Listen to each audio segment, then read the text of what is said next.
sent out a social media blitz thing. Someone else want to do that, and I can retweet it? Yeah, I can do that. Or, repost Blue Sky. Hello, everyone, and welcome to Adventure on So Many Levels. We're going to play some Dungeons and Dragons. Huzzah! Yay! I'm Christiana Ellis, and I'm the Dungeon Master. We are playing the adventure module, Planescape, Turn of Fortune's Wheel. Our players tonight, Nobilis as Cuspid. Belisam will be with you. Liberdette as Malleus. Yes, sorry, I was briefly confusing Malleus and Radius. So yes, but Malleus. Liberdette is Malleus. Yes, as Sir not appearing in this VOD. Yes. David Archambault as Kneecap. Where's the eye? Which eye? Which eye? Which eye? Millie Katie as Coracoid. Hello. Finally again. And Paul Weimer as Tarsus. Designation Tarsus, location Infernal Garbage Dump. Alas, we are missing Jason Banks for tonight, so we will address that reality distortion in just a moment. But when last we left our heroes, collectively known as the Skeleton Crew, because they're all named after bones, get it? They had discovered the broad strokes of their larger quest, which is they're trying to hunt down a missing Modron by the name of Rome. And Rome had been hunting for missing elements of the Great Modron March, and they had been searching through all of the different gate towns in the Outlands in the process. And he left behind a tool, a messiac mimir, which is kind of a floating skull storage device, data storage device. And it would lead you right to him if it hadn't been broken by jerks. You were able to repair it physically, but discovered that there were it had lost its data from 6 of the gate towns, and that in order to repair its functionality and find where Rome had gone, you would need to visit those 6 gate towns and basically allow it to rescan those, the current situation and status of those gate towns. The nearest one to you was Cursed, which connects to the infernal plane of thingy. It's Acheron? Acheron. Carcerai. Carcerai. Yes, the prison one. Because of the prison, Yeah. right. Yeah, Carcerai. And so you have already shown up.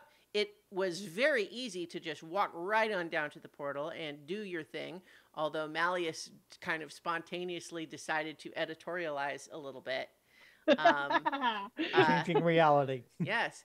And so in doing so, you were easily able to accomplish this, and then realized, oh, wait, the hard part here is leaving Cursed, because you need permission from the Burgomeister, who is not here, and probably if he were here, not especially interested in letting you leave. So you were recruited by a man who had been hiding out here. He knew a way to get out, and his price was that you escort his son also out of the city, because his son is in the Outlands because he has died, and he is now what's known as a petitioner, which is, it's the soul who is destined to go to one of the outer planes for their afterlife. But he had sought out his father, and now he was stuck here, and he needs help to get out. And my dog has, see, he got it out himself. He didn't even need me. My dog was barking at me to get something for him, and then he managed it all by himself. Anyway, so you are in the process of looking for this tunnel that's supposed to lead you out of Cursed, and you just fought some Otyugs, which came out of this pool of sludge and slime. Felic is the non-combatant petitioner whom you are escorting. His father, Valder, is not coming because he knows that he is still being hunted and does not want his presence to put his son in danger. Although, technically speaking, as a petitioner, Felix can't really be killed, but he can certainly be substantively delayed or trapped in bad circumstances. And so doesn't want any of those things to happen. Yeah. So he's very good at running and hiding, which I applaud. yes. Well, you know, he is inclined to not be injured or killed in these fights, and knows that fighting is not his bag. But in any That's case, perfectly fine. you were just you had just defeated these Otyughs, and you were in the process of discussing how you proceed from here, when all of a sudden this strange fracturing that you have experienced a couple of times begins to distort everything around you. The piles of junk shift and change, and suddenly your strange, slightly undead-like friend Radius flickers out of existence and replaced by Korakoid, the bard who you knew was with you originally and yet had disappeared and vanished. And you remember that Radius was here and Cora wasn't, but also you kind of remember that she was here and Radius wasn't. And it's very confusing. And at the process, while you're all taking a second to absorb that has happened, the skull sculpture, this dragon skull sculpture that you knew you were going to have to crawl through, collapses because all of the junk and garbage has shifted from the reality shockwave that just happened. And so it looks as though the eyes that were supposed to be a tunnel you were going to climb through have collapsed. Oh. Great. Okay. Is the pile sunk in the sludge? Well, it looks like Right. something. So it was essentially a tunnel had been dug that has effectively caved in because of miscellaneous shifting. Okay. Okay. Well, But Felix is also kind of looking at all of you and just saying, "What just happened? What was that? What? I'm confused." Do not be disturbed. It happens to us sometimes. Evidently, we are encountering some kind of extraplanar interference, and we sometimes disappear and reappear. It often happens if we die. And you started that sentence with "Do not be alarmed," Affirmative. because the rest of the sentence was fairly alarming. Let's put it this way. It has much more impact on us than it does on you. And we've come to, depend on it, actually. All right. I if you say so. Our bargain right. remains intact. We will escort you out of the city. Good. Thank you. Although I think that might have been easier a moment ago. I was told we needed to climb through the right eye, or I guess our right, stage left. If Right. okay, if you're the dragon, it's the left eye. Yes. Sorry, I'm a little flustered. But we had to climb through there. Kneecap, you're Kneecap, yes? Is it clear? Kneecap looks and sees that it's collapsed, and then tries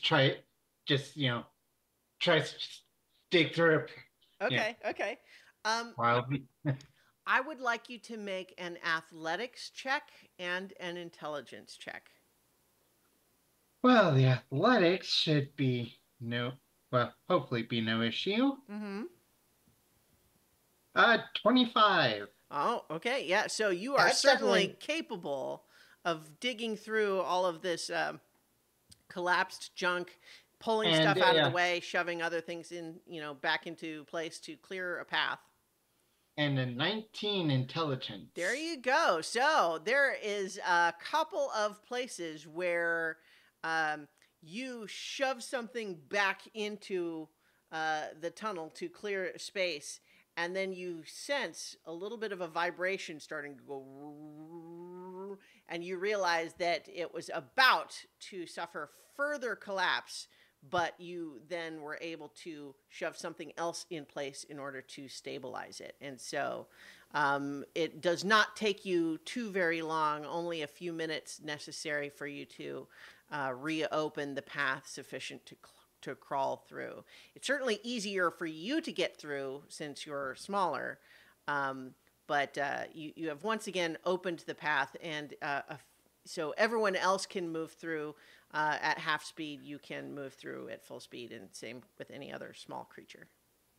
Yeah. So, Malleus is no problem either. Yeah, Malleus, can you please provide me light? I don't have the light cantrip. Oh, I keep. Oh, That's me. that's you. Eek. Please, Yeah, that's me. Torquoise, please provide me light. Place a light cantrip on appropriate Mm-hmm. on his head. She boops you on the nose like Rudolph. Because that's what Rudolph does is, oh, I get it. So that it's glowing from the nose Yes. like Rudolph. Yes. See, I was thinking, yes, boops you on the nose like Rudolph does. You know, that's what we all know about Rudolph. Rudolph, the red-nosed reindeer, boops you all on the nose. Anyway, but Yeah, yes, that's the second. That's the second revision of that song. The sequel. Except that the actual version is a little less family friendly because it's called Rudolph's Revenge. Whoa. I was just thinking that, I was imagining it a little differently, and not so much revenge as much as that, like, does Rudolph kind of get a big head about the whole thing after, he saves Christmas and Santa and everything, and then all the reindeer loved him, but, like, does he get an attitude about it? Does he have an ego now? But then again, it's also that he was only so important because it happened to be extra foggy that Christmas Eve, right? So what if about future Christmases when it's not foggy? Like, do they still need him? Anyway, we're playing Dungeons and Dragons. Not the movies with Cristiano, which is a different thing And on when- your stream. When Kneecap saw it's clear, he rushed in to just look around and seeing if he sees nothing particularly dangerous from where he's at right now, he'll call in, "Come on in, careful." What is this token? What is this?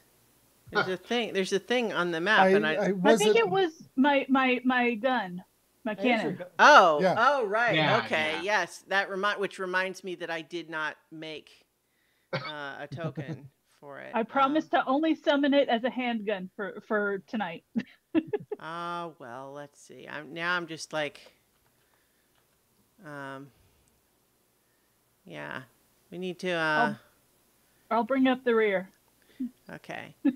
I'm just really quick seeing if I can. No, I found a corgi token, but I think it's not a corgi construct, so I could probably do better. All right. So in any case, you're all making your way through. Those of you who are medium-sized are having to do it sort of crawling on your hands and knees. It's kind of gross. It's not good. Incidentally, Cora, where you are, if you were standing right there, you would be waist deep in thick sludge that these OTMs came out of. So I don't know if you would be. Yeah. No, I would have been. I wouldn't have been standing in that, but yeah, I'll. Yeah, in. I figured. So just bear in mind that the green pools are thick, burbling Actually green sludge. pools. Yes. Yeah. So as you are moving through the tunnel, you are, able to make your way through into the, what did I do? I revealed part of the wrong area of the map, and any of you see it. Nope, I was scrolled down toward the bottom. So All right. Yeah. no problem. Yeah. All right. So, as you make your way through that that tunnel in the dragon skull sculpture, you find your way to another area. A narrow passage winds through tons of debris before opening into a leaking dead-end cavity. Oily sludge pools along the east edge of the chamber. This does not look. Kneecap would like to look and listen very carefully to see if there's any creatures or exits or anything like. Sure. Yeah, go ahead and make a perception check. Well, I probably don't hear anything because that's a 7. Yeah, I don't know. I mean, yeah, this is it's a dead end. Now I think you can't help but wonder.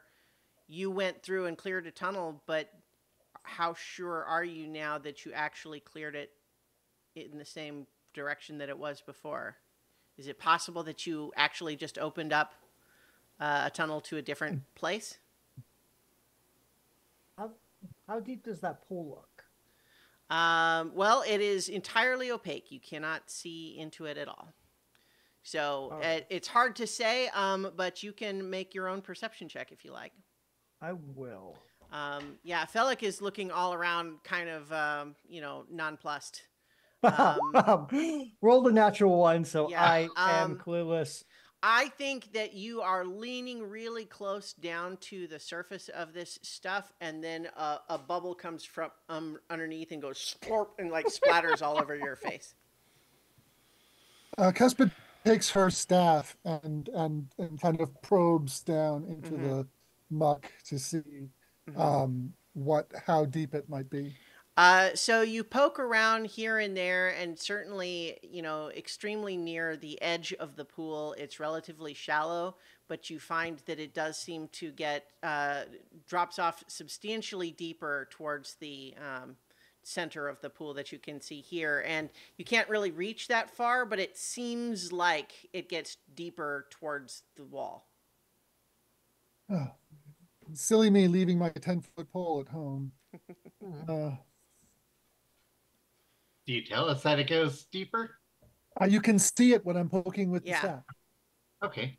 Yeah, so basically, gonna... at a certain direction, you can push it in as far as you can, reach, and it doesn't touch, but, yeah. Kneecap's going to jump in. Okay. It's extremely gross. It smells bad, and it's very thick and viscous, and you cannot see. However, you can do what you like given that information. I'm going to go and claw around the bottom, see if there might be any things or openings. Make another perception check. Okay. Disadvantage? No. I think the disadvantage you would have from not being able to see is countered out by the fact that you've jumped right into where you're trying to feel. Okay. Wow, only a 9. Okay. Yeah. I think it is very gross in there. I think you're holding your breath, but it's also thick and hard to move, and you feel like you don't expect to necessarily have difficulty climbing out, but someone weaker than you might. And I think you just find that you much more quickly than you expected, perhaps just because it's so thick. You find that you've gotten yourself turned around to the point that you don't actually know which direction you're facing. Rocket. My God. Oh no. While this is happening, and there's little we can do about his disappearance, because he could be finding a way through somewhere. We don't know anything. We won't know for 2 or 3 minutes until he comes back. And this stuff is so thick that you're not even really seeing ripples. As soon as and it just settled out. While that is happening, I pull a rope. I take the rope from my backpack and start setting up a means by which we can stay connected together, and someone can pull us through, because I'm fully expecting another version of Kneecap to pop up any moment now. Yeah. So Felix Yeah. has kind of walked back and forth, trying to just make sure there wasn't some other way that you Yep. might have gone in the tunnel, and he just comes back and says, I just don't understand this. How can this, my father wouldn't have led us astray. Could he have been deceived? But he said he saw a portal. Hypothesis: the shifting of garbage has flooded the tunnel we need to go through. Huh. I'll point in the direction where Kneecap had Java. Okay. Speaking of Kneecap, yes? Give me a percentage likelihood of a Kneecap going the right direction. Oh, well, I mean, I I'm think... gonna roll a D100. Oh, I mean, I don't think that's necessary. I think it's like, Okay. I think you can surface if you want to. Okay. I'm just saying that you were not able to get enough information to solve the problem yet. But like that, I'm not saying you're trapped. I said that you are strong enough, you're able to move relatively easily, but it's thick. And so someone weaker than you might have difficulty moving. You can probably just surface if you want. Yeah. So right where I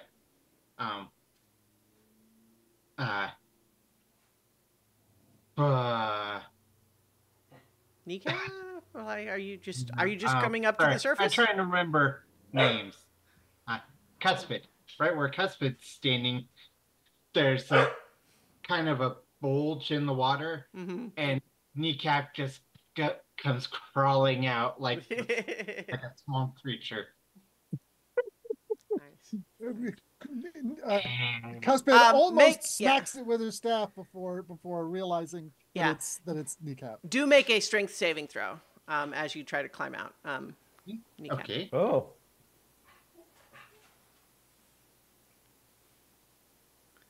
24. Okay, yeah, no problem. No problem. It kind of tries to suck you back in like when you're about to lose a boot in some deep mud, but you are plenty strong enough. No worries. Give me one moment. My dog is having trouble here. Okay. I'm going to say that Kneecap does come out missing a boot and then just reaches in and pulls it up and then empties out just gravy. Yeah. Don't ruin gravy for us. Sorry. Oh God. Oh, now everyone's laughing. I missed a joke. We missed a joke. The punchline was, "Don't ruin gravy for us." Okay. I can't say much more than that. Fair enough. So in any case, I think you all have kind of a working hypothesis, and yet right now it seems like difficult and gross to find out more of what you need to actually make use of this theory. I do not breathe. Would you? There is that. Good point. Tarsus, how about if I tie this rope to you, and you go down and see if you can find your way through? I continued to remain in pull till I found the tunnel. Affirmative. Yeah. If you find your way through to another side, give it one tug. If you want us to haul you out quickly, give it 3 tugs. Or just a bunch of tugs all in a row, because that's probably the way it'll work. Affirmative. Understood. Yeah. All right, And Malleus will also donate his rope so that you have a little bit of extra. If we need to tie another on it, then we'll do that. Well, Yeah. And Kneecap is going to basically say, "Up over shoulders too. It's slick." All right. So, with the rope in hand, tied to you. Yep. No, I'm asking I think tied around Tarsus's waist. Tied around my waist. Yeah. All right. So without as much need to feel like, oh, I'm going to have to make sure that I'm not surfacing inside a tunnel where there's no air, you don't have to worry about that so much. So you are able to take a little bit more time to feel your way around. So go ahead and make a perception check with advantage. Okay. And while that's happening, Kneecap is just scraping sludge off of his. Prestidigitation. Okay. 12. So ironically, 12 is actually just what you needed, so you Oh almost my still God. didn't find it. However, you do find that there is, in fact, a flooded tunnel here, and you are able to feel along it. And in fact, actually, it feels as though once you're moving a little further in, it's not quite as like thick. Like you feel like one end is where that the thick contaminants are coming from, kind of one end. So it gets a little smoother as you go through, but you are still gonna feel your way through, and then as you are, you get to another side, you can feel that once again it has opened up a little bit and it is sloping upwards, and you are still not able to see at all through it, and so you break the surface. And I would imagine you can feel that, but I would imagine there's still a right. Yes. wiping the sludge away from your little eyes. wipers appear. Yeah. I need Malleus to make me some. Yeah. And so as you surface and clear your eyes, a pool of sludge opens into a small air-filled chamber buried in the junk heaps. A tight tunnel runs from here into darkness. Two figures in bladed armor lean against a wall with a fist-sized glowing sphere of red light floating over them. And they are both casually leaned against a wall, certainly watching you with interest, but that's all they're doing at the moment. I'm going to pull the rope once. Okay.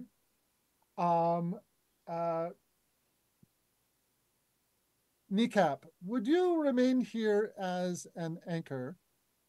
Hold on to this end so that we can pull, so that your strength can assist us if we need to be hauled back out. While we traverse this unpleasantness. And then we can help pull you through so you're not right. So you don't get lost further down the tunnel than you were before. I'll point to Felix, say, you stay for now. Need communication of some form. Need talk. One in here. We will pull the rope twice if it is safe to come through. All right. Yeah, you didn't give me instructions about safe to come through. You just said if I found air or pull me back. Well, yeah. So I didn't have the language to say it's unsafe. What do I do now? Yeah. So while that would have been the rapid. But then you might pull me back, and that and I don't want them. They're watching me, so I think it might be worse. So I think so you pull on the rope, and then you're just kind of waiting while they're fussing with that conversation, and so one of them just kind of still leaning against the wall and just says, "Hey there, fella. Anyone else coming along through with you?" Query: what is your designation and purpose? Oh, well, I'm Ahmad, and this is Lot. And our purpose is, enforcing the law. Yeah.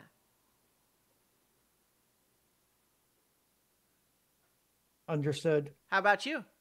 Fair's fair. My designation is Tarsus. Yeah. I am traversing this garbage. Mm-hmm. That doesn't seem like a purpose to me. You also didn't answer our first question. Anyone else coming along with you? Speaking of which, Cuspid has stripped down and shoved her clothes into her backpack for the off chance that they'll come through cleaner than clean that way. Malleus is doing the very same thing. Yes.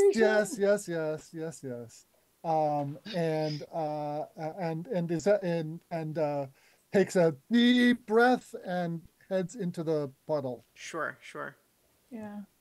I think Malleus is following your brilliant example, stuffing his clothes, his nice spiffy new duds, Yeah. into his bag, and so he's coming after you. So Tarsus, I think you are before too long here gonna find Cuspid kind of at your back, sort of trying to come through. Right, so I will move slightly so the Cuspid can come out, can come up. Okay. And so yeah, so as Cuspid surfaces, Amod just says, "Oh look, so there are more of you. How many? What's your name?" I'm known as Cuspid. We do have a number of us coming through. We would appreciate it if you didn't pamper us at all. Well, I think that is going to depend on whether or not the fellow that we're after is with you. Whom do you seek? Well, is that something that gives you the impression that maybe someone in your party is the person we seek? I do not understand the intricacies of cursed law, so answer unclear. Oh, well, we're not, no, we don't work for Cursed. No. Whom do you work for? Hey, we come straight from Sigil. We work for the Mercy Killers. And you've got a murderer out there who is going to keep doing his thing unless the law can bring him in. That's why we're here. Does this match what we know about our charge? No, it's his dad. His dad was running for the His Mercy dad Killers. didn't really tell you everything, but you believe He that was they're probably here for the dad. Yep. Yeah. Okay. I don't remember his dad's name. Valder. But Valder.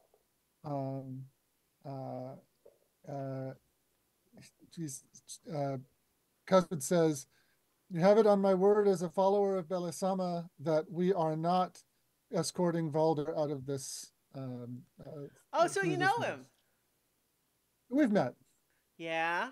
How about his son? He's inside.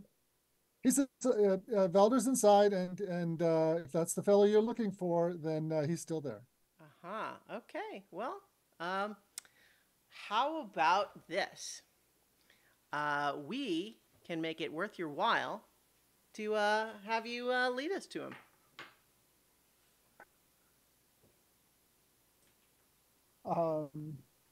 That would involve going back inside, and getting out is rather an ordeal. Well, I mean, doesn't look to me like the ordeal's done yet.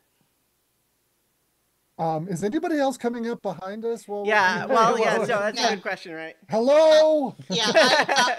I'll go next. Mm-hmm. This Valder guy is he let a murderer go free, and that murderer proceeded to kill several Mercy Killers. And then, instead of accepting responsibility for his failure, he fled. He works for the Mercy Killers, and he fled. This is not a smart guy or a good guy. All right. You would be aiding the cause of law and order if you helped us find this guy. I mean, he's through that way. That's as much as we can do. We know he's in there. Yeah.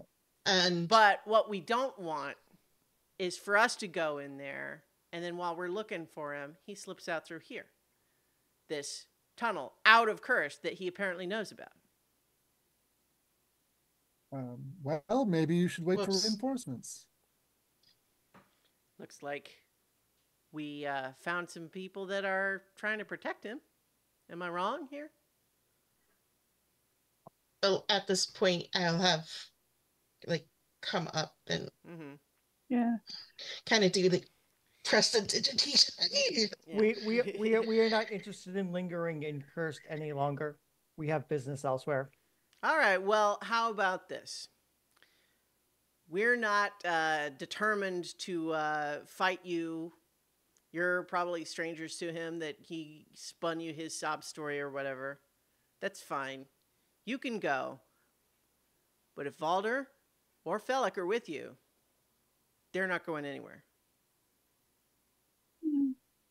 Well, then I must be honest with you that we are in fact ordering Felix, and I'm going to cast bless on the people nearby me. Okay. Incidentally, I had yellow dots on everyone from the previous fight, so those So probably should be Yeah. not Since applicable. there's only 3 targets here, I'm Yeah. going to use it at first level. All right, so we'll just go ahead and leave the yellow dots on Cora, Malleus, and Tarsus here to represent Yep. the new bless spell. Mhm. They see that, and they don't like launch into fighting or anything, but they certainly stand up. They're a little bit more ready. You know, they were kind of just like casually waiting before, but now you're doing stuff. And they say, listen, you don't need to get involved with Mercy Killer business. I would advise that you not do that. If you're only looking for Valder, why do you want his son? Because I bet his son knows where his father is. It would not be just to delay his son's return to If his his son final is eternal willing Lord. to lead us to his dad, then his son can go free right after that. We don't care about his son. That's not who we're here for. But we are here to capture Valder, and we're going to do what we feel is necessary to achieve that. At this point, Valder said that he would be changing where he stays so that wouldn't happen. I'm sorry, I'm not sure I follow. He moved. He moved. He moved his base. He moved his lodgings. We don't care where he was before. We're primarily interested in where he is now. No, he's moving now. Neither us nor Felix know where he is now. In Cursed. Well, you know what? Let's maybe hear that from Felix. Yeah. I'm gonna say about this time, Kneecap basically would have had Felix kind of backpack onto him, and about now would be, I think, when Kneecap would emerge from the. Okay, so you didn't wait for any kind of free and clear. That's fine. Well, Wait. I think the signal was 2 pulls, which. Well, it's. I mean, you know, I mean, Felix does not want to be left by himself. No. Yeah. So I think they both emerged there, and they're like, "Oh, Felix, it is good to see you. Where's Pops? We know you found him." And Felix is saying, what? No, do you mean? What do you mean? I looked, but I didn't find him, though. No, don't worry. Don't worry. We explained that we did find him, but he left.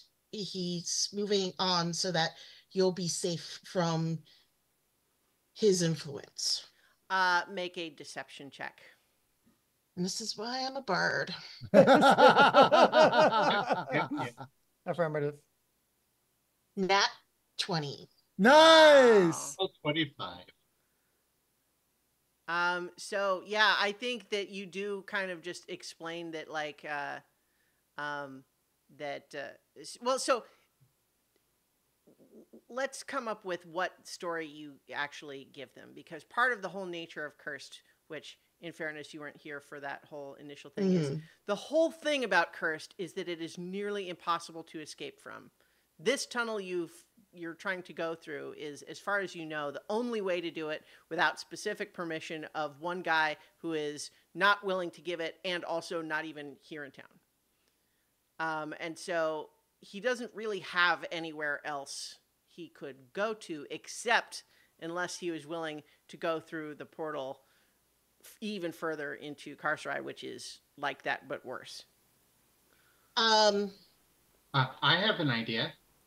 If Okay. Basically, he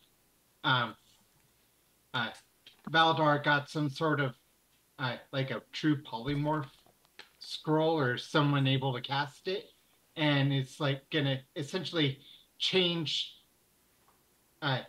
change everything about himself and start going by a different name, and like, you know, he was gonna do it as soon as they split. I mean, so like you rolled the die roll that they're going to believe what you tell them. I just want us to come up with, in fiction, a story that sounds like it would they would believe it. Plausible. I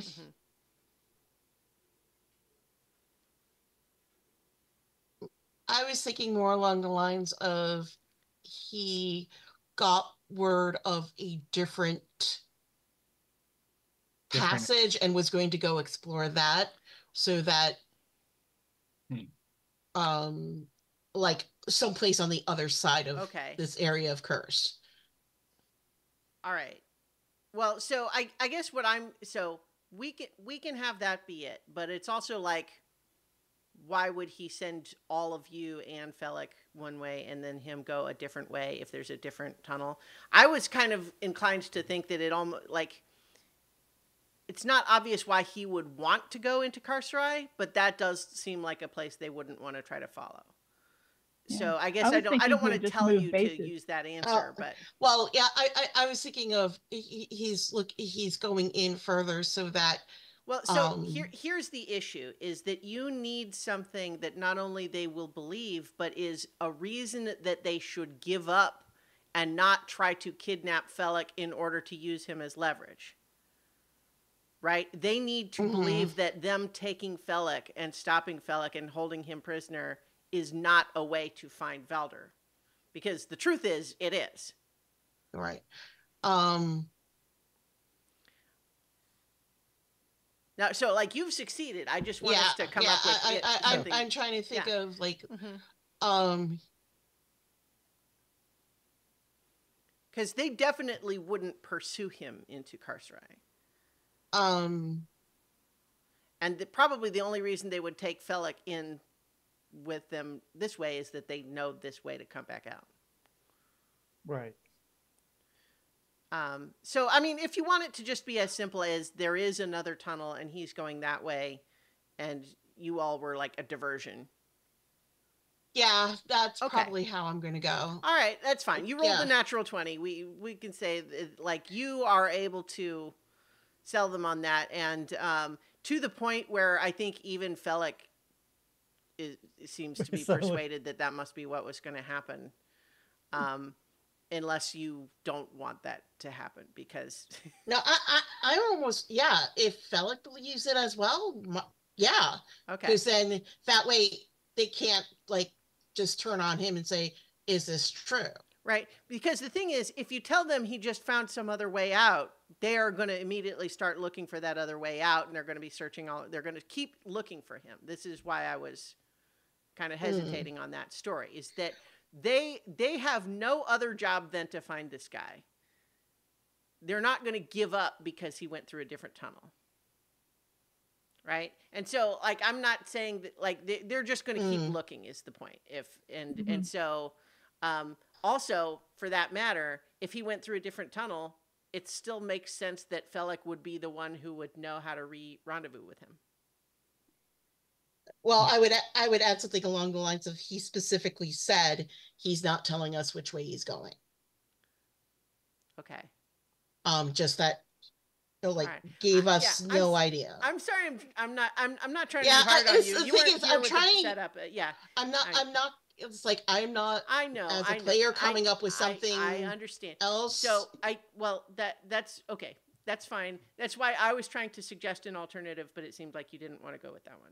But that's okay. Yeah. So you tell him that he went through another tunnel, and they're like they look really frustrated. Yeah. So I'm sorry. I'm not trying to be hard on you. I just Right, yeah.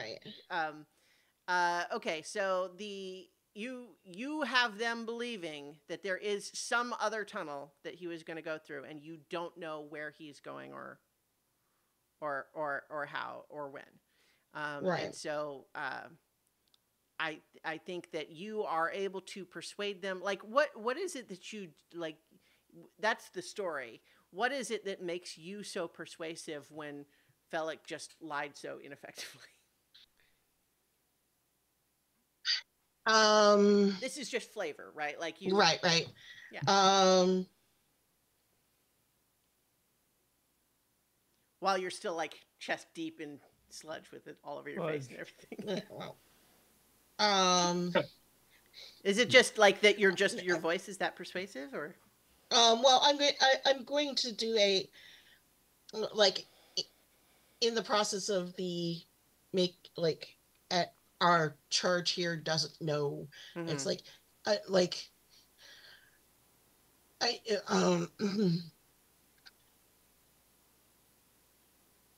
I'm kind of covering up for the fact that he just okay. Yeah, so I'm sorry if you're feeling like on the spot. That's fine. We can just say that your character was able to. Well, I'll mention that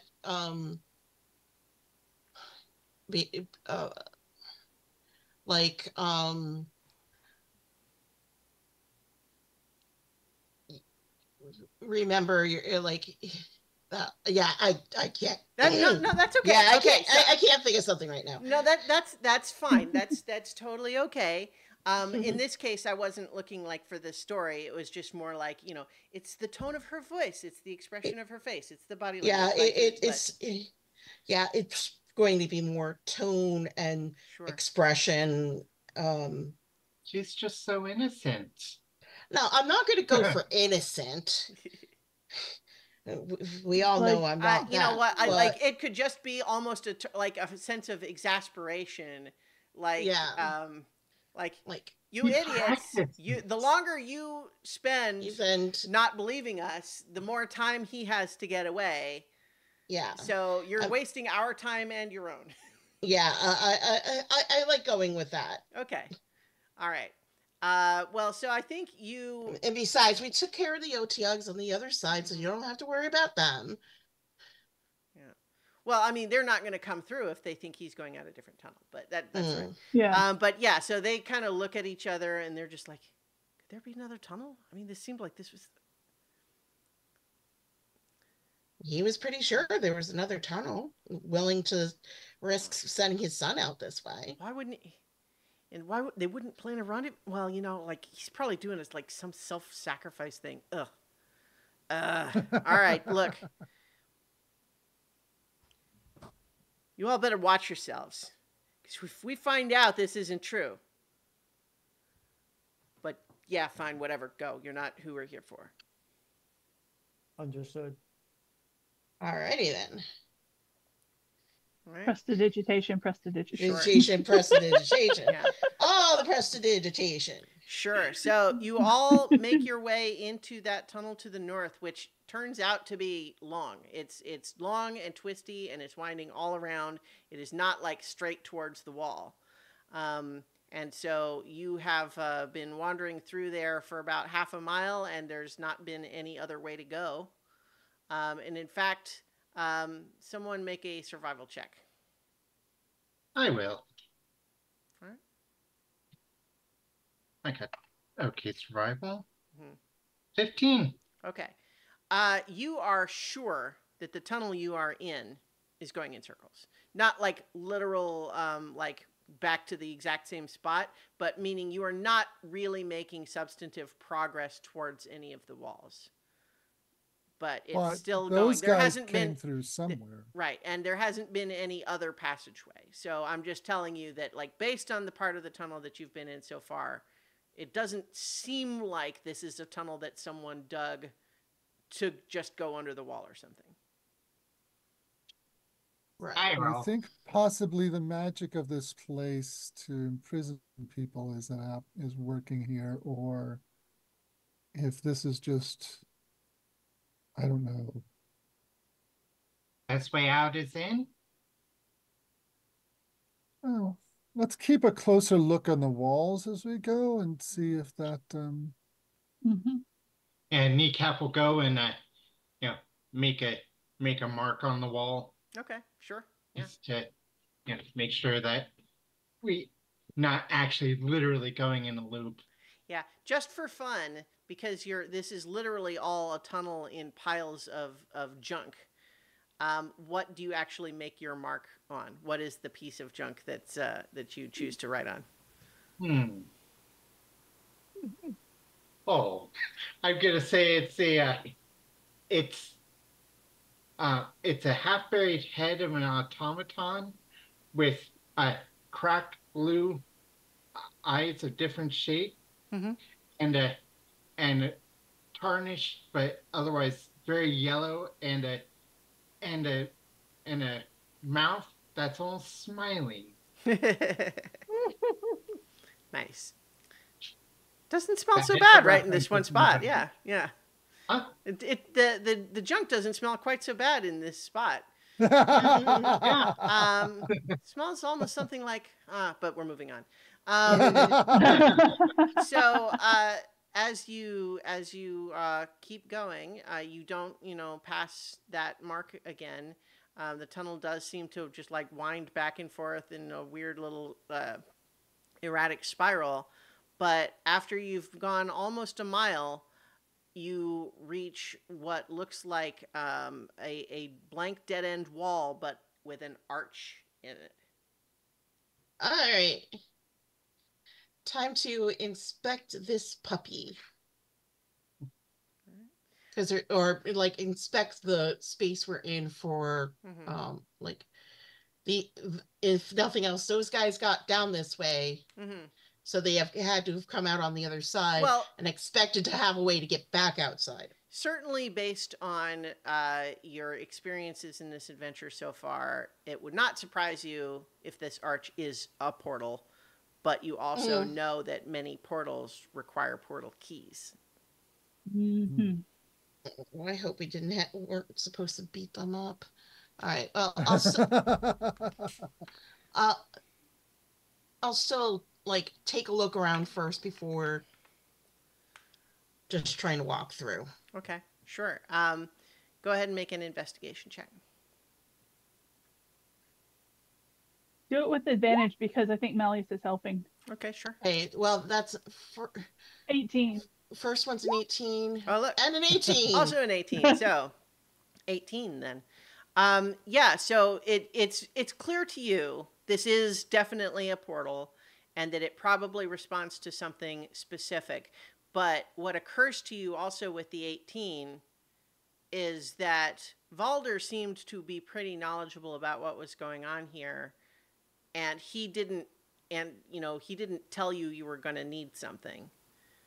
Right, so it's possible that the key might be something that he assumed you would all have or would make sure you had. Okay. Maybe Felic is the key?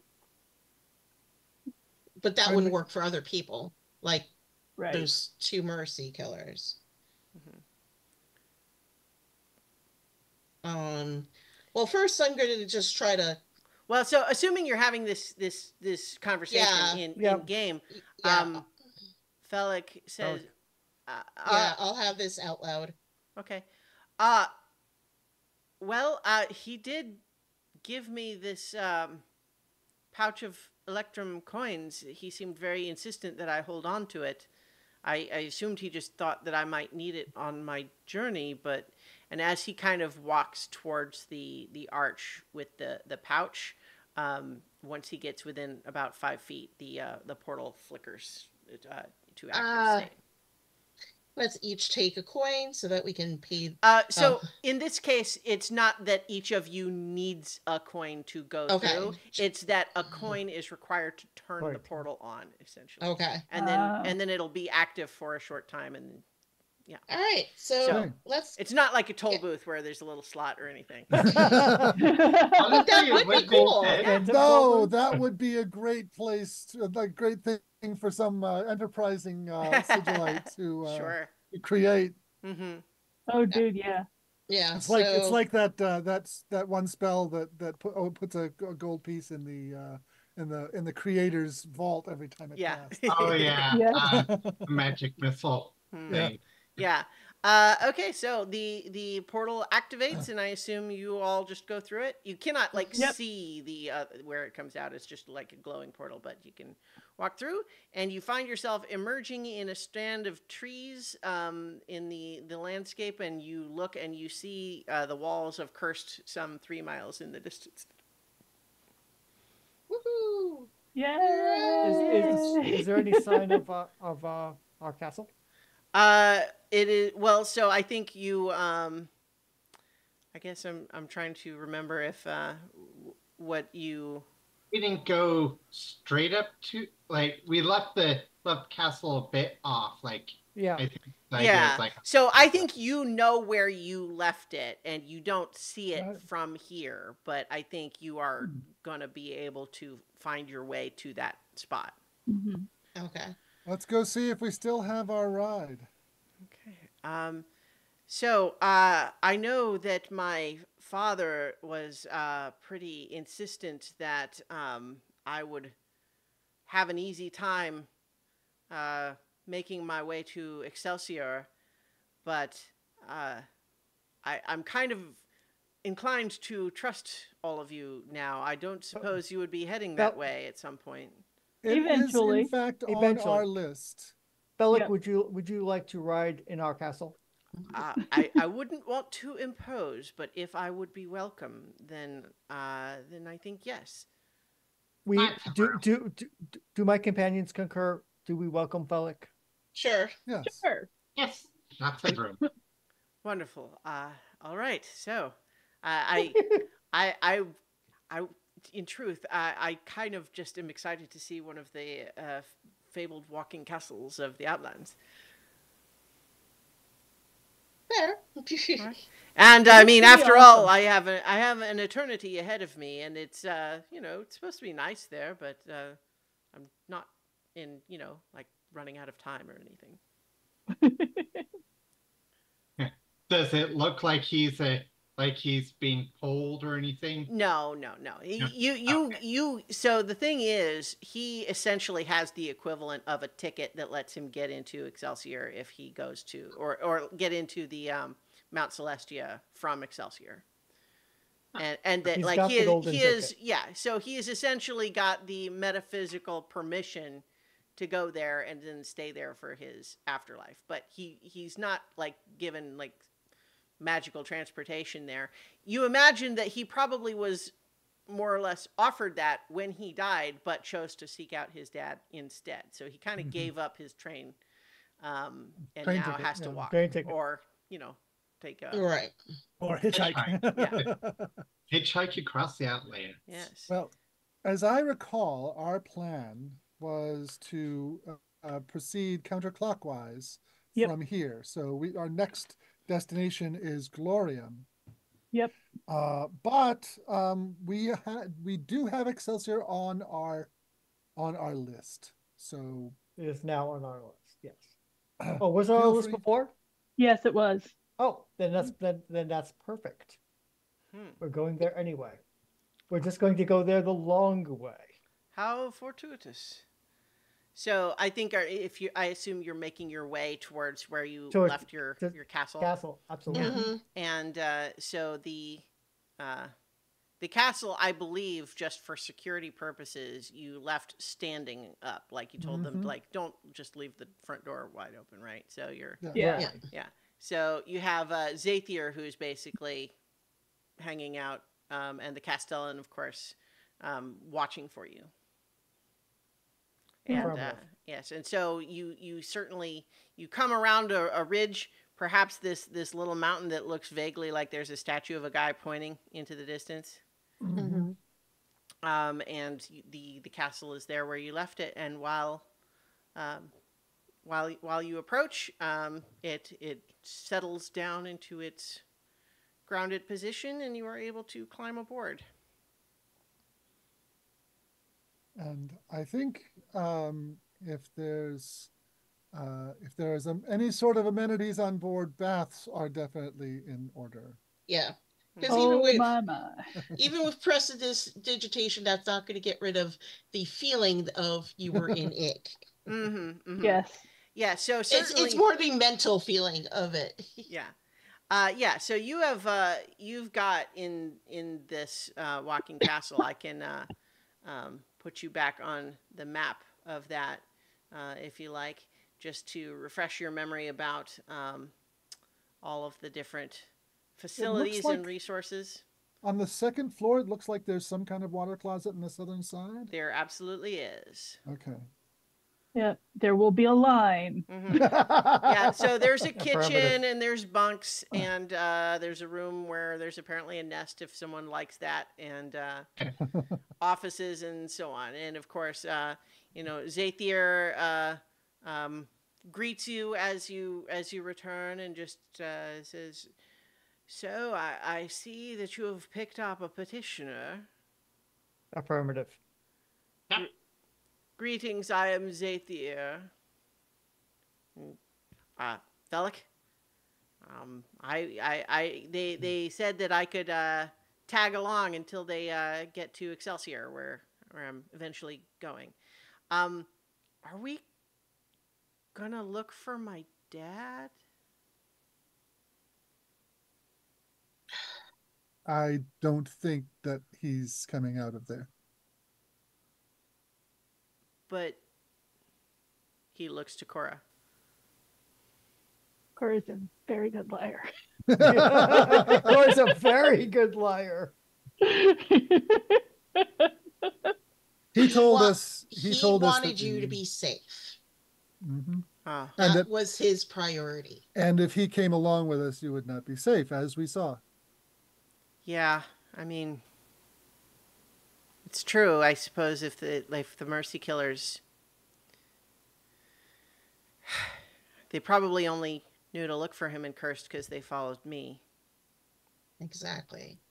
So he wants you to be safe, and for you, it's safer if you don't see him. For now. Well, at least I got to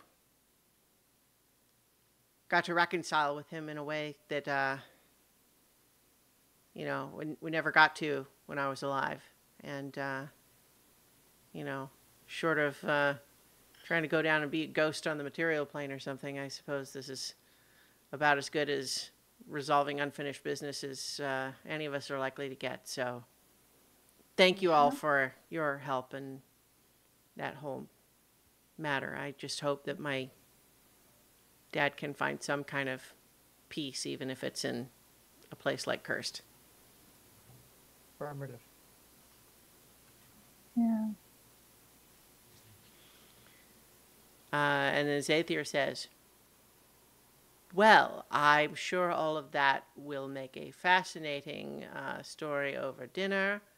In the meantime, where are we headed next?" Glorium. Glorium. Well, the castle is going to Glorium. All of us are going to go wash off because ew. All right. I think Zathier says, certainly there's no reason for you to not all get some rest and get cleaned up as you like. But certainly Glorium is some distance away. It will take time to get there, and we will be potentially passing other things on the way. And I'm not saying that we stop anywhere, but you might choose what sorts of things we would choose to pass nearby and which we would choose to give a wide berth. We need to do research. Affirmative. All right. So certainly you are all able to go ahead and get a long rest and get yourself cleaned up and all that. Yeah. I'll take it. In the line for cleaning up, Kneecap goes last and probably spends about 3 times as long, but I discover that that's because in cleaning up he made such a big mess Oh that he dear. left it. Cleaning from the cleaning. Yep, Yeah. as you do.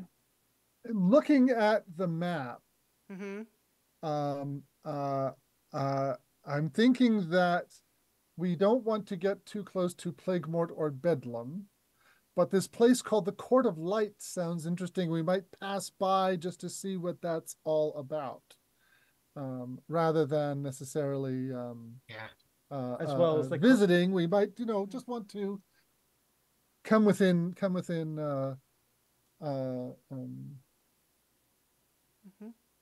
Oh, reasonable distance. actually, that's a thing that after that Kneecap would do, say after he got cleaned up, at hearing talk about Court of Light, and Kneecap would go down to the library, stand in front of the mummy and say, Court of Light. And as you do that, the brass eyes of the mummy flicker open and then, kind of go. For anyone not watching the video, I'm gesturing with my eyes because that's what the mummy does. It can't talk or move, but it can look. Kind of And does like. Kneecap will go to the indicated area and then see what can be found. All right, yeah. So once again, this is the sort of thing where you can't just immediately flip to a single page and have it tell you everything you want to know, but you can sit there and research it for a while if you like. And Kneecap would have called Cuspid down with him, and probably offered the information to her to say, research. Yeah. Yeah, and all right. I'll also take time in the library as well because. So certainly, a character who spends 1 hour researching the Outer Planes can make an intelligence check with advantage to get knowledge. So if you want to learn about the Court of Light, you can all spend an hour there, and then one of you make a check with advantage. Somebody with better intelligence. Oh, or did we establish that nobody in this group is particularly bright? I only have a 12. Malleus is very bright. Okay, then Malleus should be the one. I have a 14 int. Okay. Yeah, I have a 20. Malleus, it's your job. That's the difference between Artificer and Bard.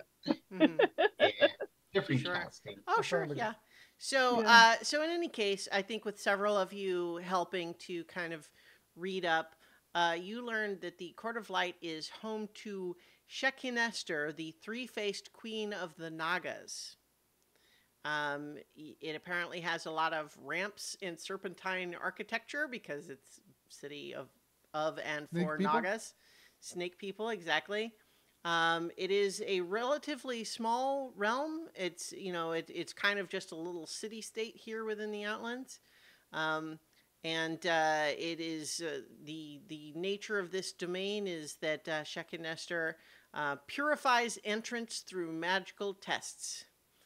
And then there's also a dense tangle of poisonous brambles with a lot of thorns that is known as the Loom. And so this is basically the, holy city for Nagas. Mm.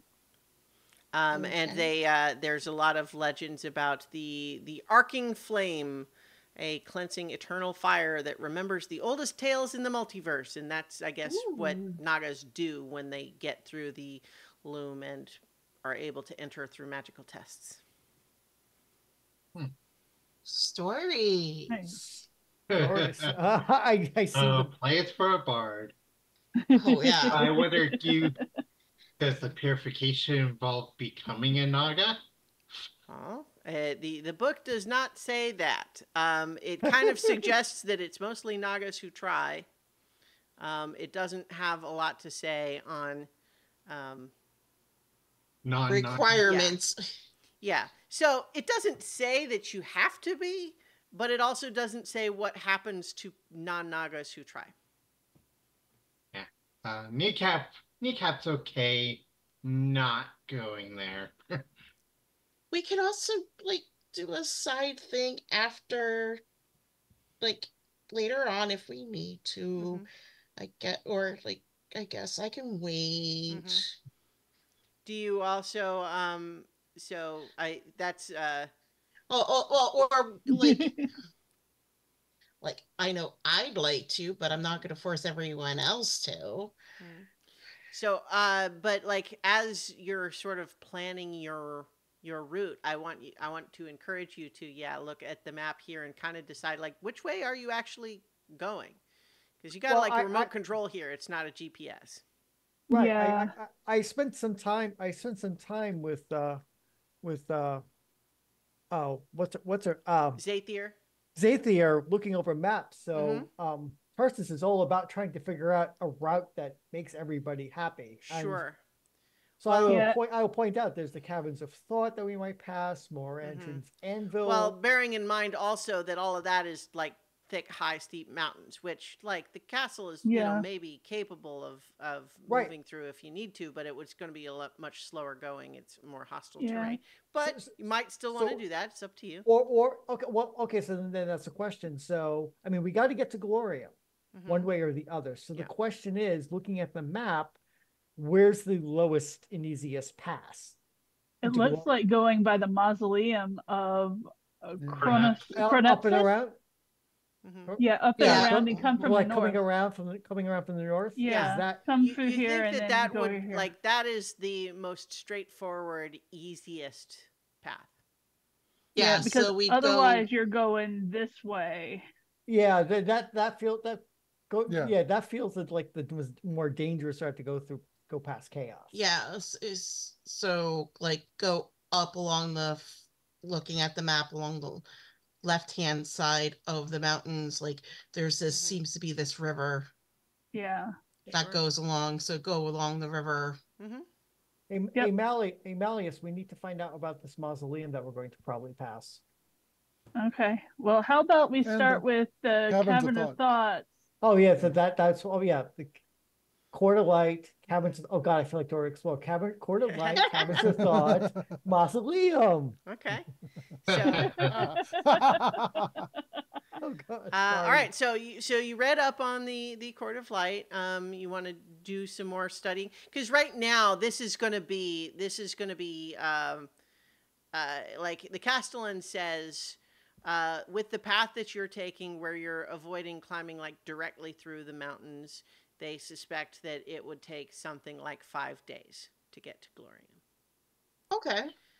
And so as long as we're not under a massive time pressure, there's also something to be said for by avoiding the mountains, we avoid any weather that might delay us more. Yeah.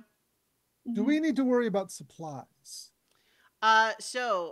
Potentially, yes. There are supplies here in the castle. Let me find where I've got this little thing that says how much there was in there. But yes, like I personally am not that interested in making you account for every ration that you eat. However, by and large, yes, eventually supplies are something that is important. The castle does not make its own food. It does have some on hand. Let's see. It actually says how much it has somewhere here. Where was it? 14 days worth of rations. For this, and that'll go pretty quickly with so that was what it was when you took it. Let's say that you've consumed 2 days worth now. So so we should resupply in the City of Light. The Court of Light. Yeah, the Court of Light. How does hunting in the Outlands work?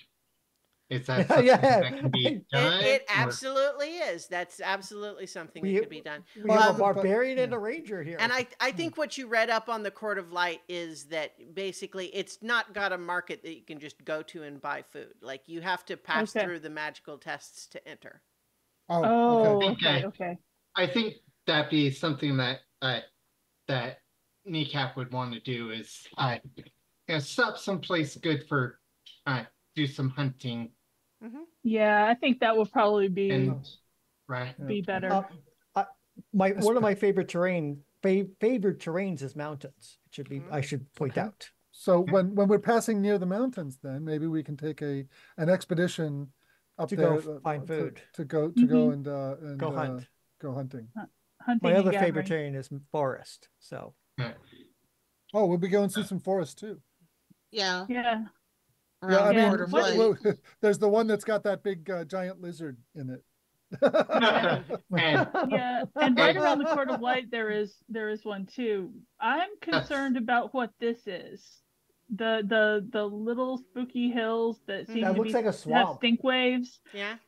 yeah, If it doesn't have a name on it, then it's not something that. Yeah, like the book is not guaranteed. going to have specific material for it, but we can figure out what it is.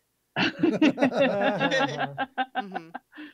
Yeah. I think we So probably do- want to skirt this the scary face mire Mhm. on our way to pass by the Court of All Light. right. Yeah, Yeah. so maybe you're moving along like kind of around the Yeah. edge of that, and then like looking up to where you can like maybe see some of these little onion dome towers in the distance above the forest, but you don't go in. Is that Right. the yeah. All right. Yeah. Yeah, I think we're gonna pass that. I'll put that on my list of places to visit when we've got Sure. when we don't have a mission that Mhm. we're on. Yeah. So I think And- when you're about right here, you can look west and see into this this bog area, the Seminuyas bog. That seems to, it's very swampy, sort of marshland, and so it has a lot of trees, but it also looks like there's a lot of colorful foliage down there Mhm. as well. And so you're just marching along. So were you looking for a place to do some hunting? maybe Yeah. here, Okay, Yeah. sure. Yeah. northwest of the course Court of Light in the Okay. forest. Well, so here's a question. What sort of things would you be looking for? Pretty substantial stuff, I would think, because we're going. There's several of us that we have to feed for Mm-hmm. several days, Sure. and The equivalent, Decaf is- the equivalent of deer, tubers, Mm-hmm. Yeah. Maybe an elk or two. Sure. maybe an elk or two. Okay. Well, how about this? I think if you're not like trying to seek out a big dangerous thing, right? You're just looking Right. for ordinary sort of game and forage, right? yeah, That, if it's dangerous, then it's dangerous. sure. It might still be edible though. Yeah. Yeah, edible is more important than the danger. Mm-hmm. All right. So I think I'm just. How about this? Whoever is doing that hunting, have someone make a survival check, and if you have like more than one person who could meaningfully help with that, then you can roll with advantage. I would definitely. Yep. Assuming Tarsus has more than a +4. I No, would- mine's only actually +3 because my wisdom isn't great. Oh, Yeah, well, then I'm a I'll- +3 as well. I'll lead Like, the. you're the I'll lead actual the better survival. hunter than the ranger. I That feels mean, terrible. it's hard to be good at all the aspects of your character. Yeah. So I'll roll survival with advantage. Yeah. And now I also Great have for 24. 24. All right. Woohoo. Nice. Yeah. And then I think while that's happening, let's have someone else roll just a d20 for, I'll do it. roll for encounter, possible encounter as your because with the 24, I think you certainly find stuff. Okay, with 19. with a 19, I think that when you are at one point, so who else all on the hunting party? Is kind of everyone in the the party going? Or? Yeah, Cuspid is not too much of an outdoors woman, though she does have a good stealth score. Yeah. So she would go along, though. They're more to help carry stuff back. Yeah, more for and for like You all are support in case somebody gets sure, hurt. right. You are heading into Yeah. potentially dangerous. You never know what you Yeah. might find in the outlands. Yeah. Yeah, and it's like I'm going to go mainly more for the if someone gets hurt and more like looking for Health effect, herbs and right? tubers and Yeah. such while other people go do the killing part. Yeah. I'll be honest, Malleus is looking for lunch. Um, I, and I just realized for future, since it is forest, my plus would have been a double, sort of in a +6. But you get to lead this. I'll lead the next hunt. Okay. So I think with the 24, you certainly find like tell me the stuff that you find. I'll say that on this outing you're gonna be able to get the equivalent of, let's say, 1 week worth of rations for everybody. Okay. So I think we find uh, a herd of some odd deer-like things Mhm. that are fairly big, have like a kind of uh, kind of curled in front legs that, yeah. So when they charge, they like their head Like is head and horns are right in oh, kind of like a like, bulldog, like English bulldog. yeah, All right. yeah. And Bulldog deer. uh, Oh dear. and we're able to Deer. get like two decent sized ones by uh by Kneecap being in front of a cliff and basically taking a stance very similar to them and just screaming, and then one charges, he dodges, and they tumble off the cliff, and Oh, the classic buffalo jump. Nice. yeah. All right.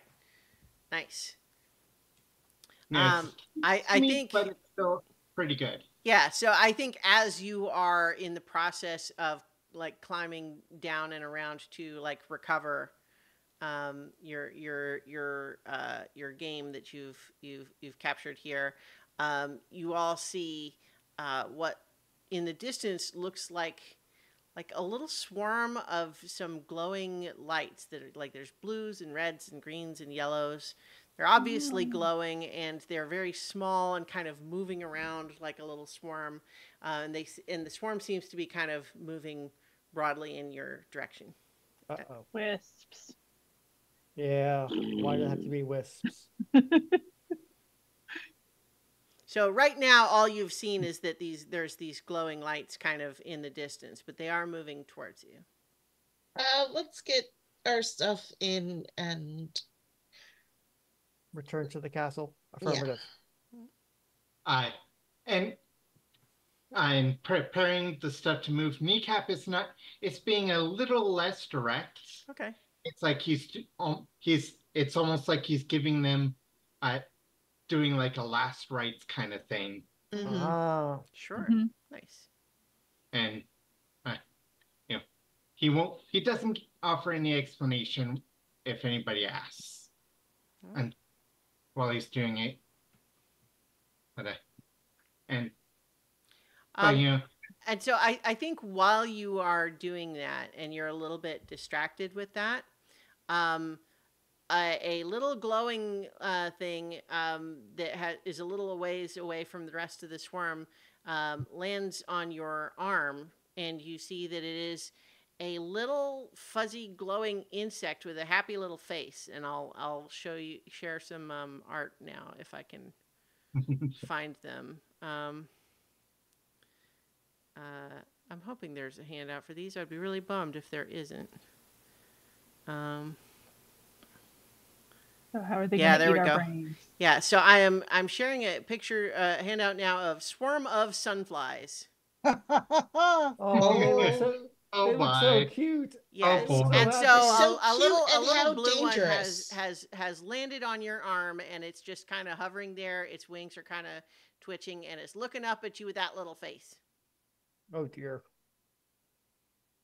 Hello, little thing. It kind of wiggles its little butt. Any sort Are of you looking for food? And I believe as a gnome, I have the ability to communicate animals? with Do the. you?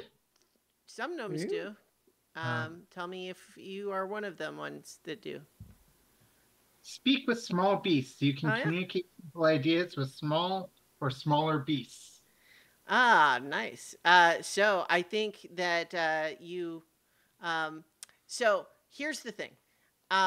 Technically, not a beast. However, I'm inclined to say this works regardless. So what do you say? So, like, hello, small friend. Looking for food?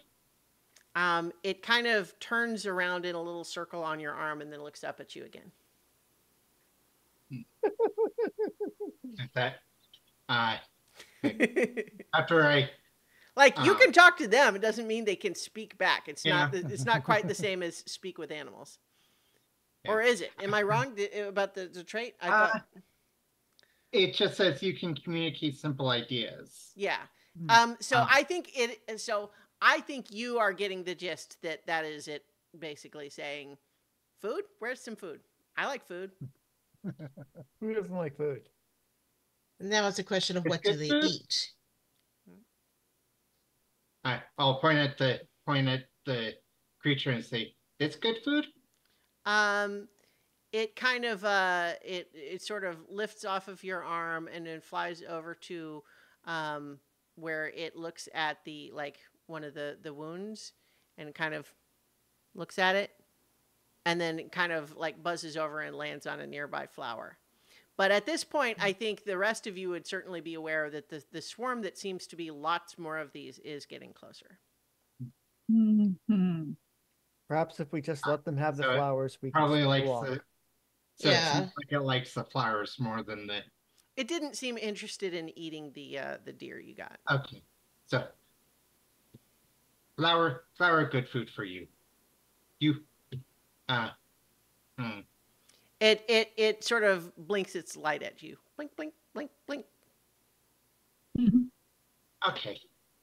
Have good meal. Right.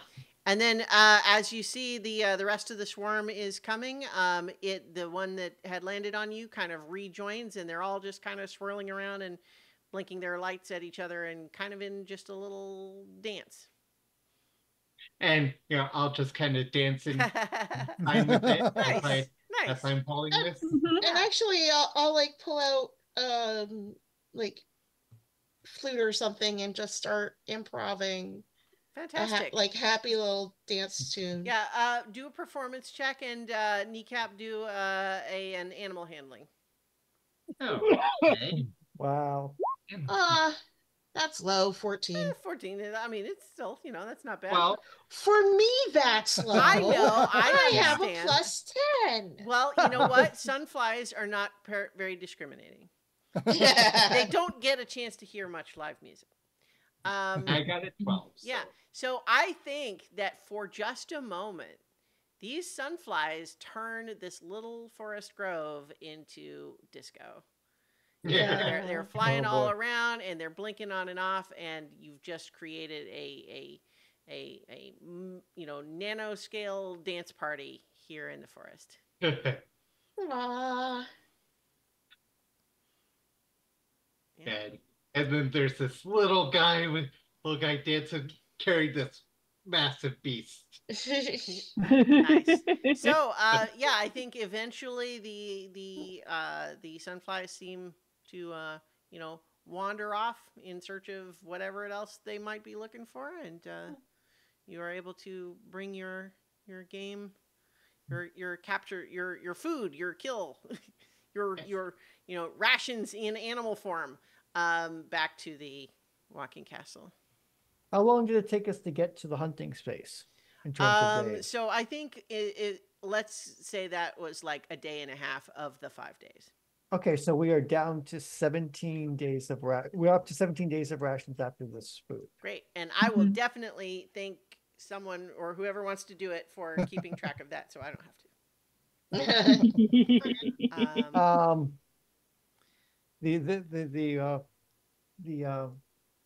The detail-minded ranger will keep track of that. Sure.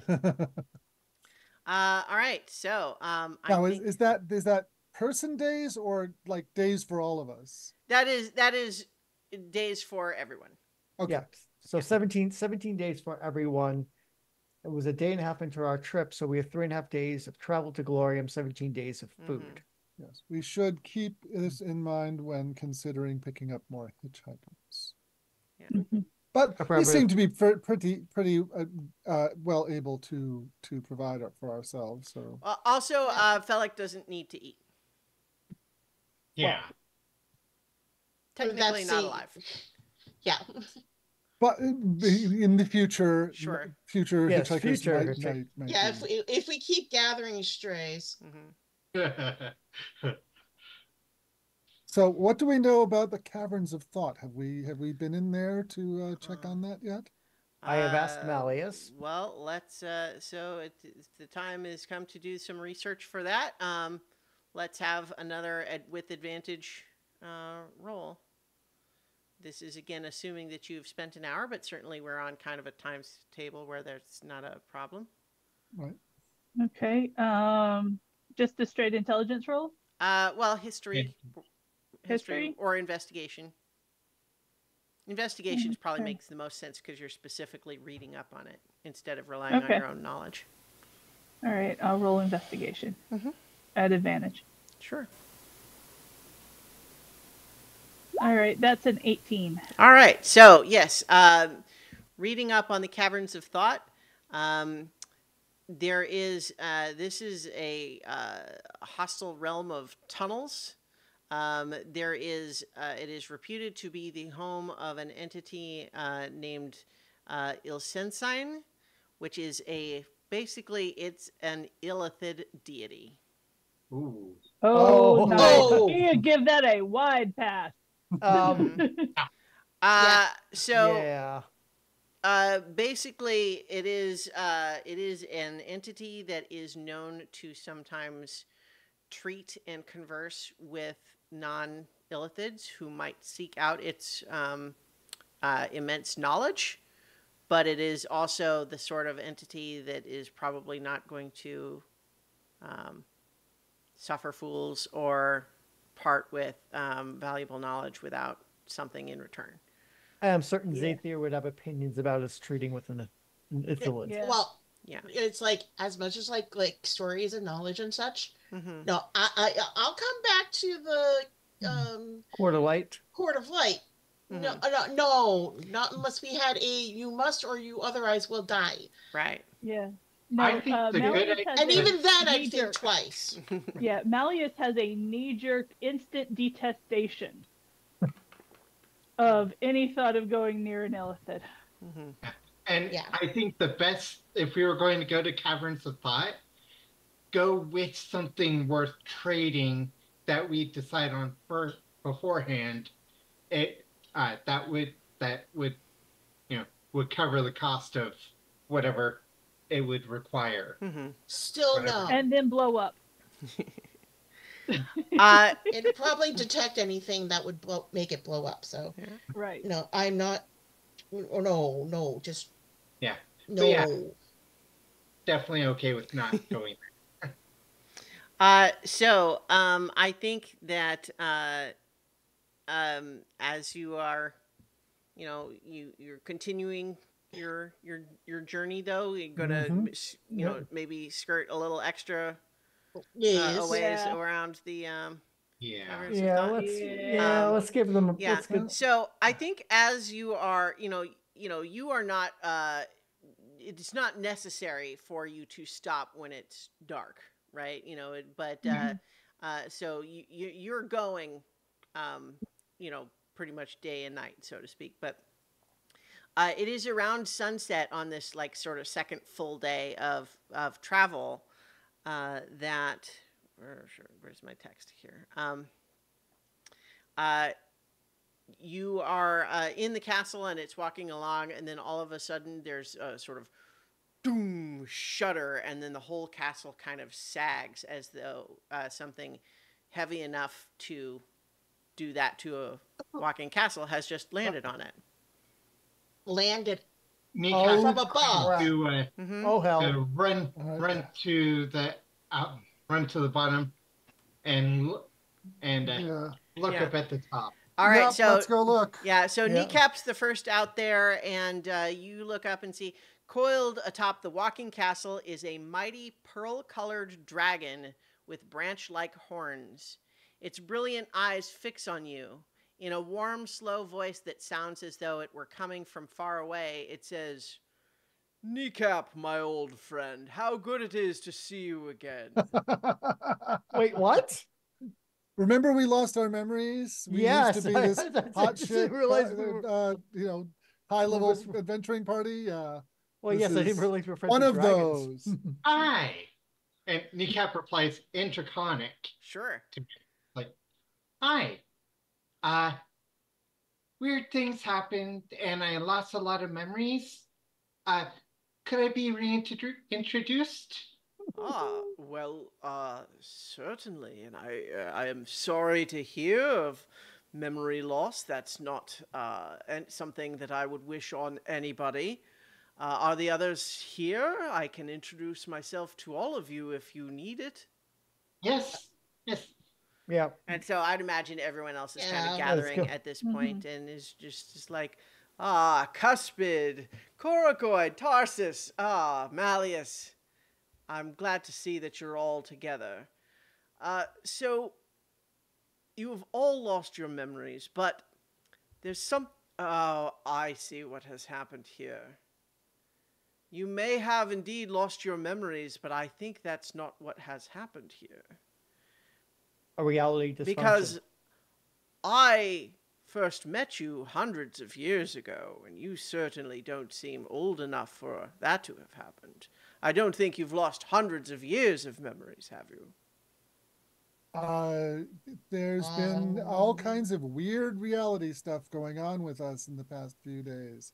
So, time travel, I suppose, is not out of the question, given everything else that's happened. We have also lost skills. So and abilities. time travel is baked in for me. You see, I am Renasnupra, a time dragon. And so, for me, it is entirely possible that hundreds of years ago for me might well be in your future.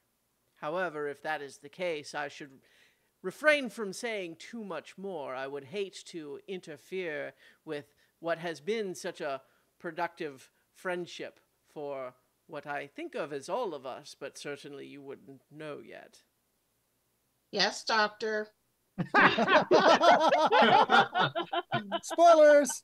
Yes. That was going to be my next thought with spoilers.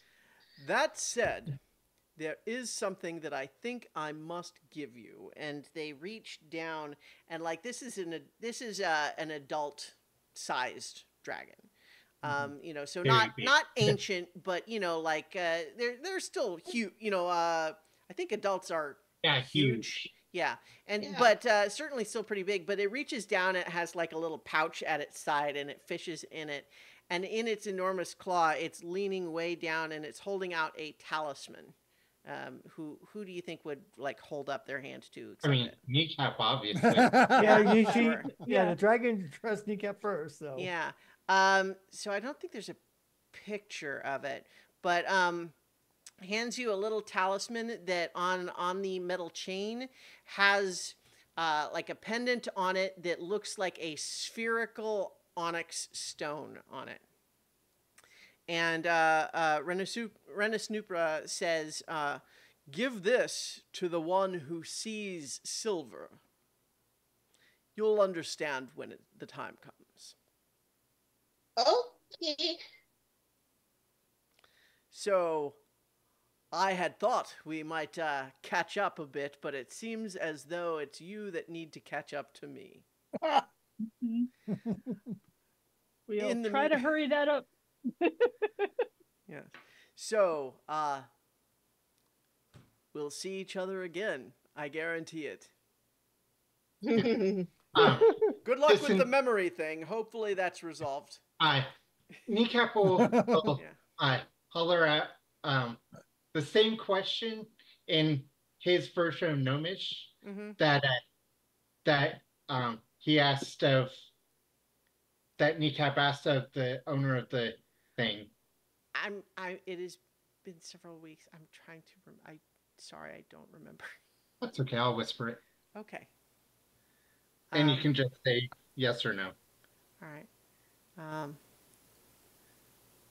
Wait, so this castle's actually ours? Yes. Well, or it's not owned by you. You are being allowed to use it. It is. We have a long-term lease. Put at our disposal. Yes. Yeah. So Oh. Zathier is the owner, more or less, as far as you can tell. And they basically they claimed to have known you from before. And if you're here to keep going on your mission, she's happy to help that out. Yeah, for the low price of demon killing. Yes, or at least you attempting to. saved it. Oh, okay. You saved it from the attacks. That is why the Mimir got damaged. I will just say again in the meta, I don't personally see the value in keeping this from the other players, but that's okay. If that's what you want, that's what we'll do. But I think that the question they say, I didn't even realize that I was meeting you hundreds of years too early for you. I'm sorry, I don't know. Okay. See, now I feel like my leaving is awkward. It's a whole thing. I hope that works out for you. I really do. I feel like at some point we're going to be able to have a better conversation about all of this, but I'm really kind of stuck right now. You see, I apologize for that, but it is what it is. Until our next meeting. Yeah, hang on to that talisman. It's going to be important. Okay. And then they fly away. And so you have this talisman left behind. And we now know that we know or will know a time dragon. Mm-hmm. Well, affirmative. Well, we can say that in the present. We know a time dragon. Mm-hmm. Well, you'll know time dragon. Well, better. we've met a time dragon. Mm-hmm. I mean, unfortunately, we don't know Gallifreyan for all of these strange tenses that are required for this conversation. Yeah. All right. Okay. So. Past Plu double perfect. Malleus, may I impose upon you to research the city of Dendradus since we are passing relatively close to it? Sure. Well, also, is research anyone project? investigating this talisman? Yeah. Yeah. Yeah, that might be more pressing. True. I mean, you can investigate whatever you true. want. I'm just saying that if the rest of you just let Kneecap have this mysterious talisman and don't look into it, that's also fine. I'll take a look at it, in it, around it. Okay. It So looks a little bit like our token is riding on the dragon in the picture. yeah. So what are you? When you're looking at it? It looks how I described. Let me know if you're doing anything other than look at it. Let's see. I do have detect magic. Do you have identify?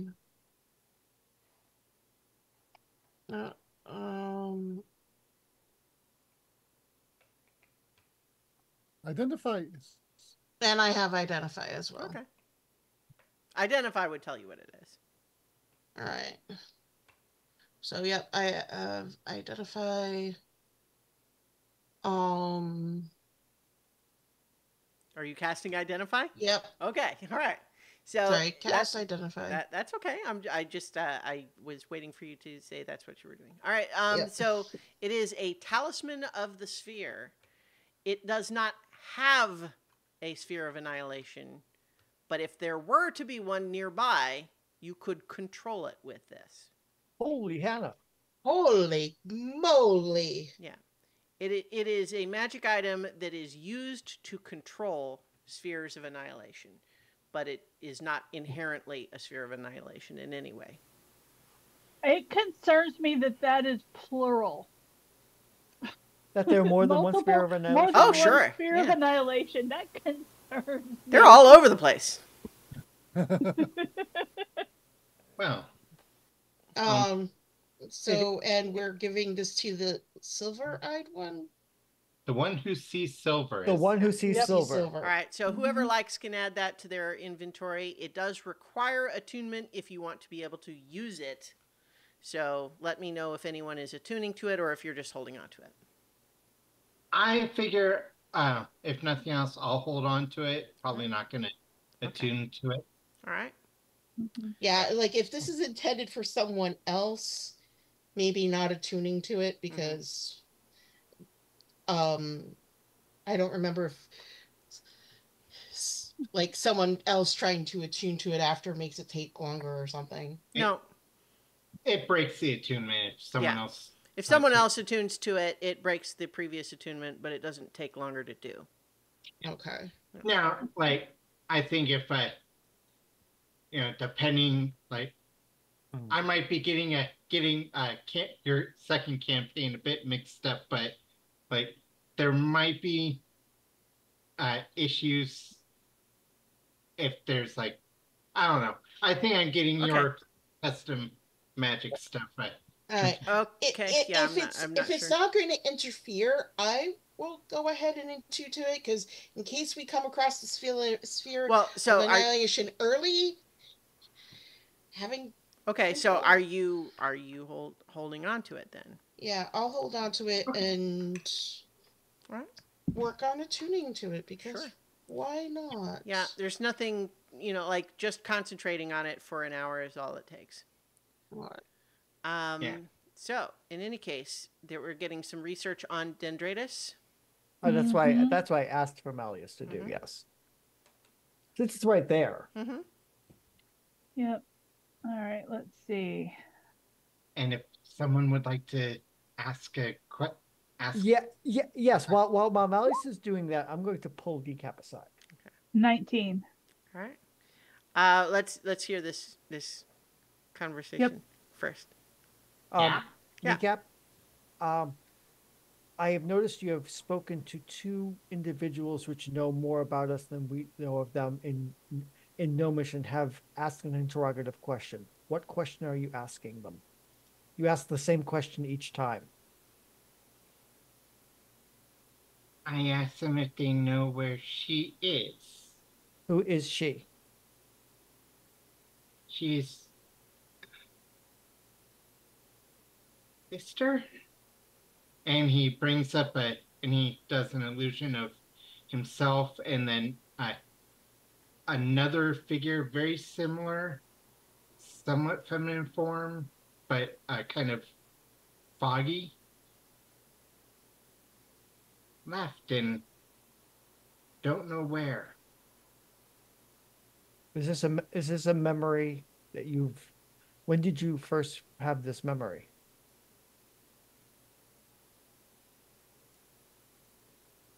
Beginning? At start? When we woke up. Interesting.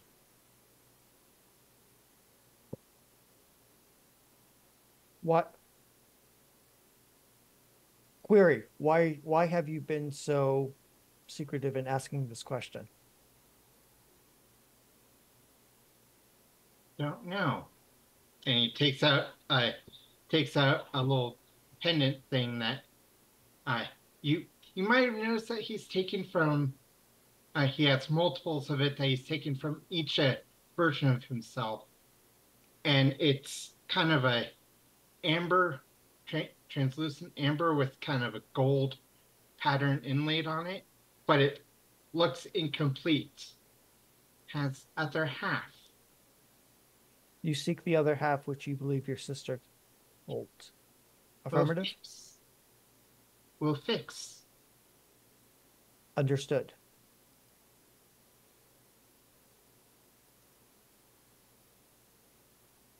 So we have all lost much. I envy you in having at least a distant memory of what you have lost. I do not know what I have lost. Yeah. I speak at night. Tell her what happened.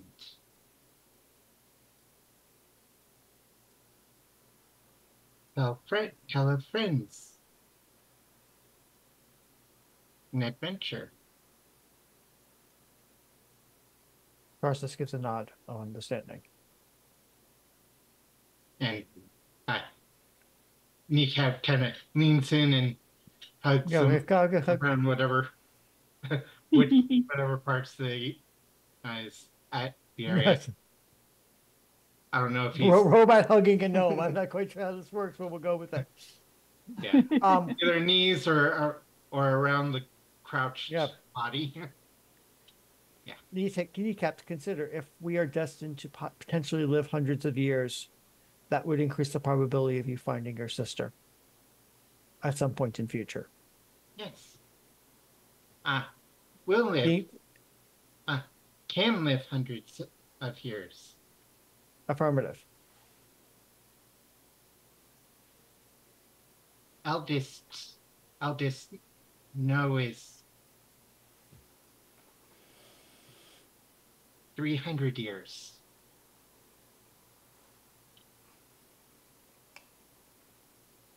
Okay. And he kind of scurries off. Okay. All right. Now the mystery is solved.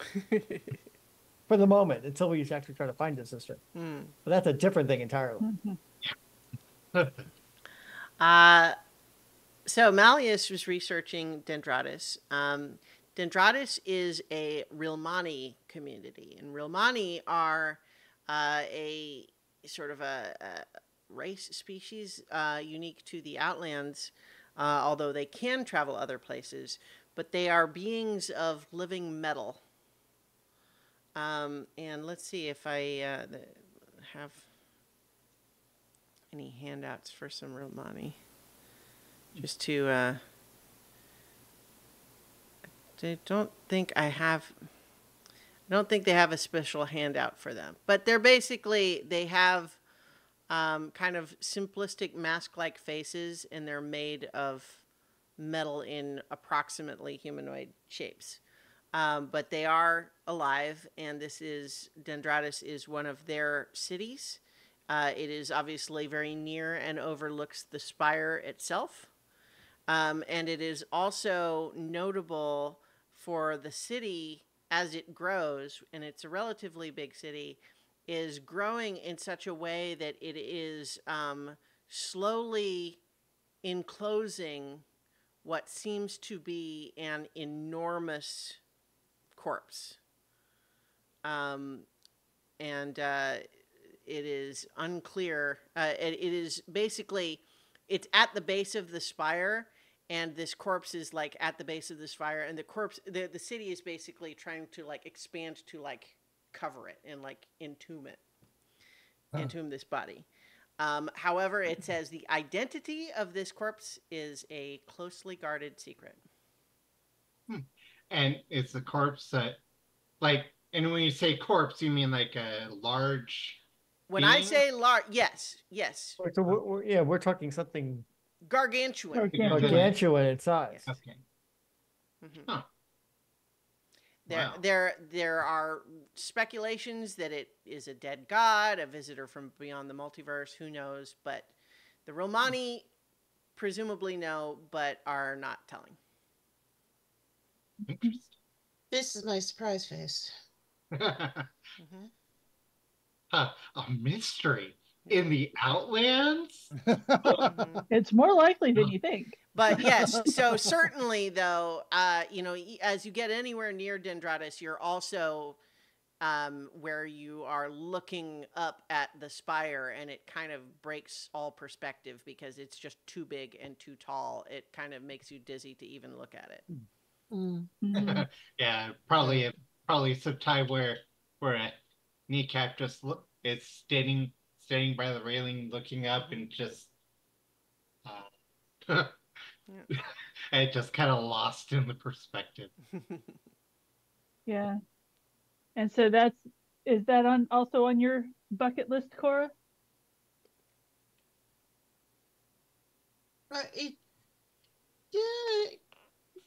Maybe coming back to it might be interesting. It may be on my bucket list.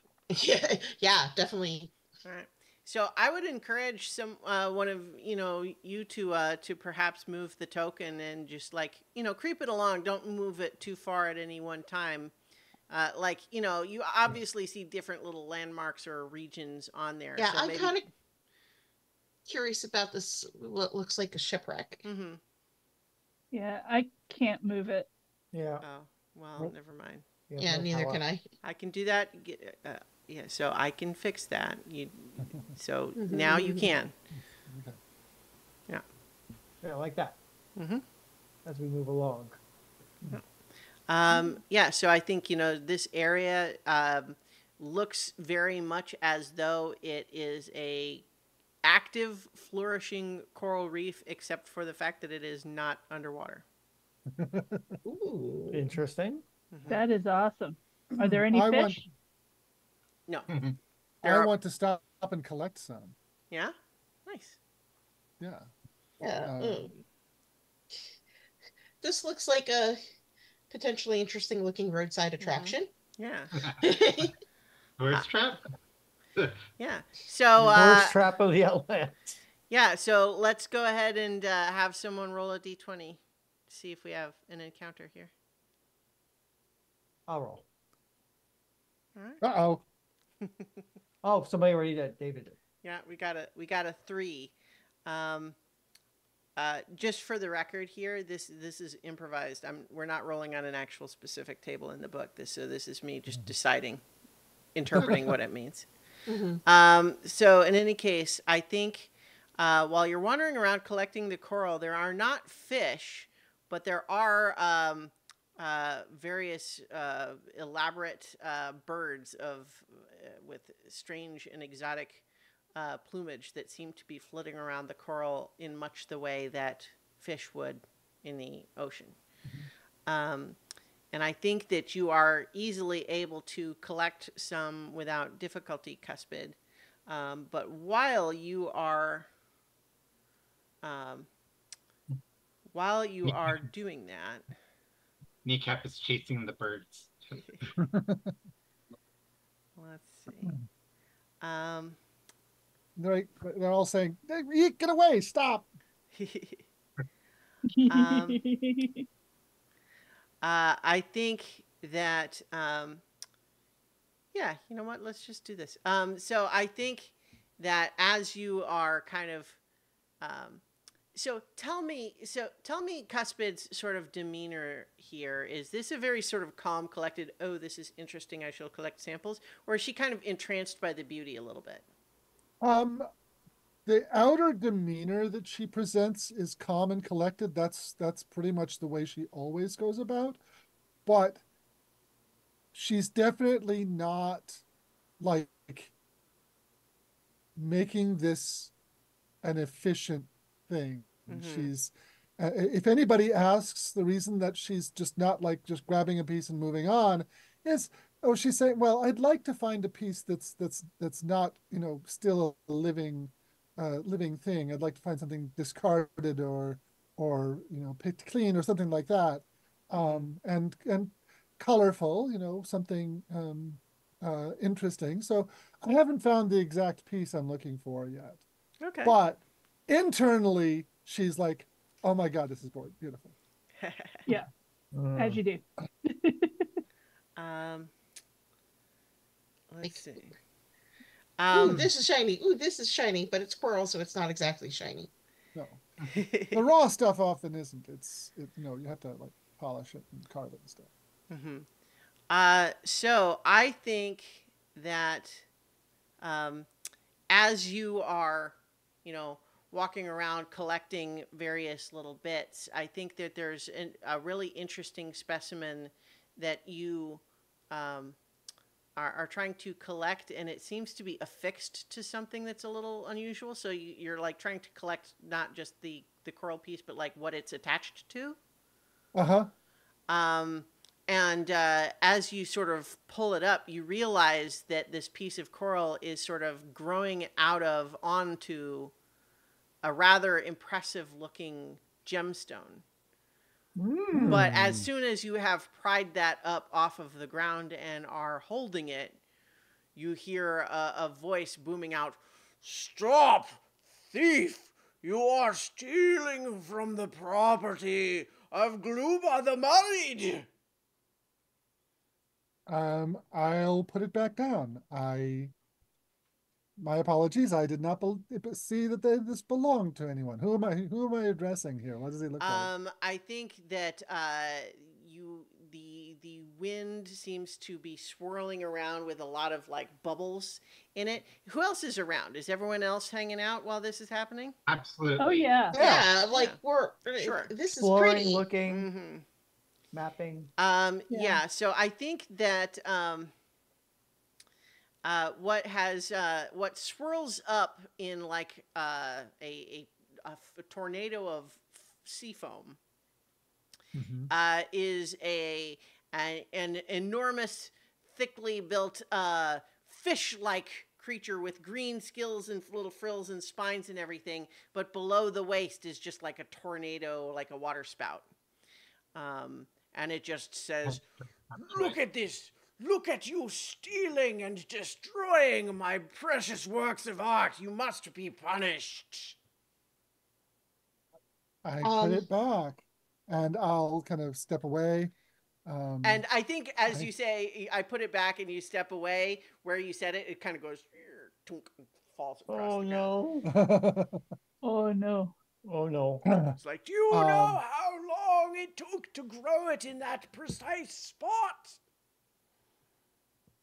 A long time, I imagine. Things grow slowly like this. Kneecap will go over to it and pick it up and try and dig up kind of dig in a good spot and then set it in and carefully try and gather dirt and stuff. Put it up. You're gonna plan it. So here's the thing: you're putting in the effort, but that's just not going to work. Right. And I don't think for a second that this Marid is satisfied with this. And in fact, I think in response to what Cuspid just said is like, "You shall see for yourself how long," and he's going to try to cast a spell on you. Let me know if anyone is going to intervene. The spell won't work. The spell is not a reaction. Counterspell could I don't have. I don't have it either, so I'm bracing myself. Unless you want me to shoot him, I got nothing. So I would like you, Cuspid, to make a Constitution saving throw. Actually, not too bad at these. But not if I roll a 4. Okay. That's a total of 8. So you find yourself restrained as you look down and you see this coral is growing up around your feet and lower legs, and it's continuing to grow as you watch. That's no bueno. I am going to cast Blessed at 3rd level. I think we're going to be fighting a married boat shortly. And So that means I can put it on 5 creatures, which is all of us. And identifying a spell as it's being cast. Is that a thing you have? I'm trying to see. I'll let you make an Arcana check if you want, but I think, I mean, well, I could also, like, if I'm touching Cuspid, I can tell what spells are affecting it. Identify takes time to cast. Well, Identify it's takes minute. a full minute. That's the only problem. But what I'll also say just here is that, like, you can absolutely make an Arcana check for more specific information, but also the effect of the spell is kind of immediately obvious and apparent. Baleful polymorph. Yeah. Well, it's flesh to stone. It's more like flesh to stone, except it's doing coral, right, instead of stone. All right, so let's see if I have. So do we need to roll initiative here? Yeah, sounding like initiatives. Let let's see. I don't have a... Oh, you know what? This isn't the this isn't what I described as the look, but it's what we're gonna use. This token here. You probably all are not seeing this yet. Let me put you all on. This is just a generic battle map here. But yeah, so.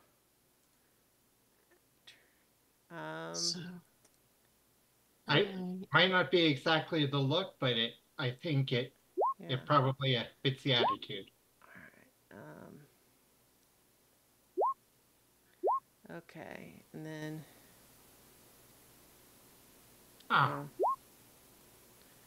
Oh, you know what? Hang on. Let me not do it like this. Let me think. All right.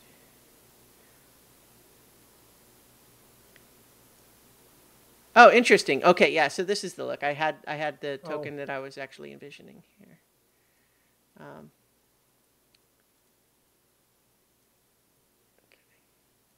All right. Let's give them their own initiative. And yeah. So what is Cora's dex? My dex is a +1. Okay. Then the Merit's going to go first. All right. Although, yeah. So I think there's perhaps just enough of a moment. Is that 6.1? Oh, yeah. Okay. So I think there's just enough of a shock of this spell going off, and maybe everyone else kind of wasn't necessarily realizing this was kicking off until it's already time. And so the Merid, I think, is going to brandish a trident, and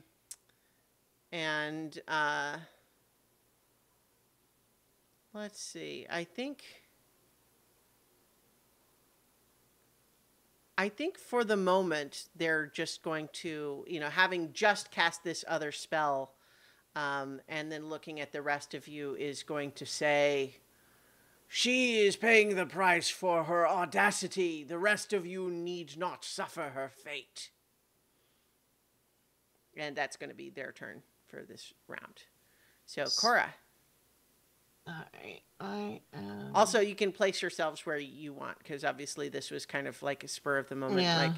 Also, it's a different token for Cuspid, so because it's an old map. So I can put your new token. I would there. Appreciate it. Yeah. Yeah. Let me do that. Though you may need to redo the initiative. Yeah. But yeah. Yeah. So.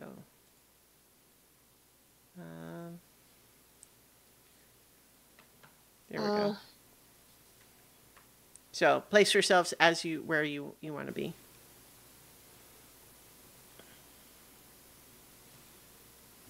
All right. I'm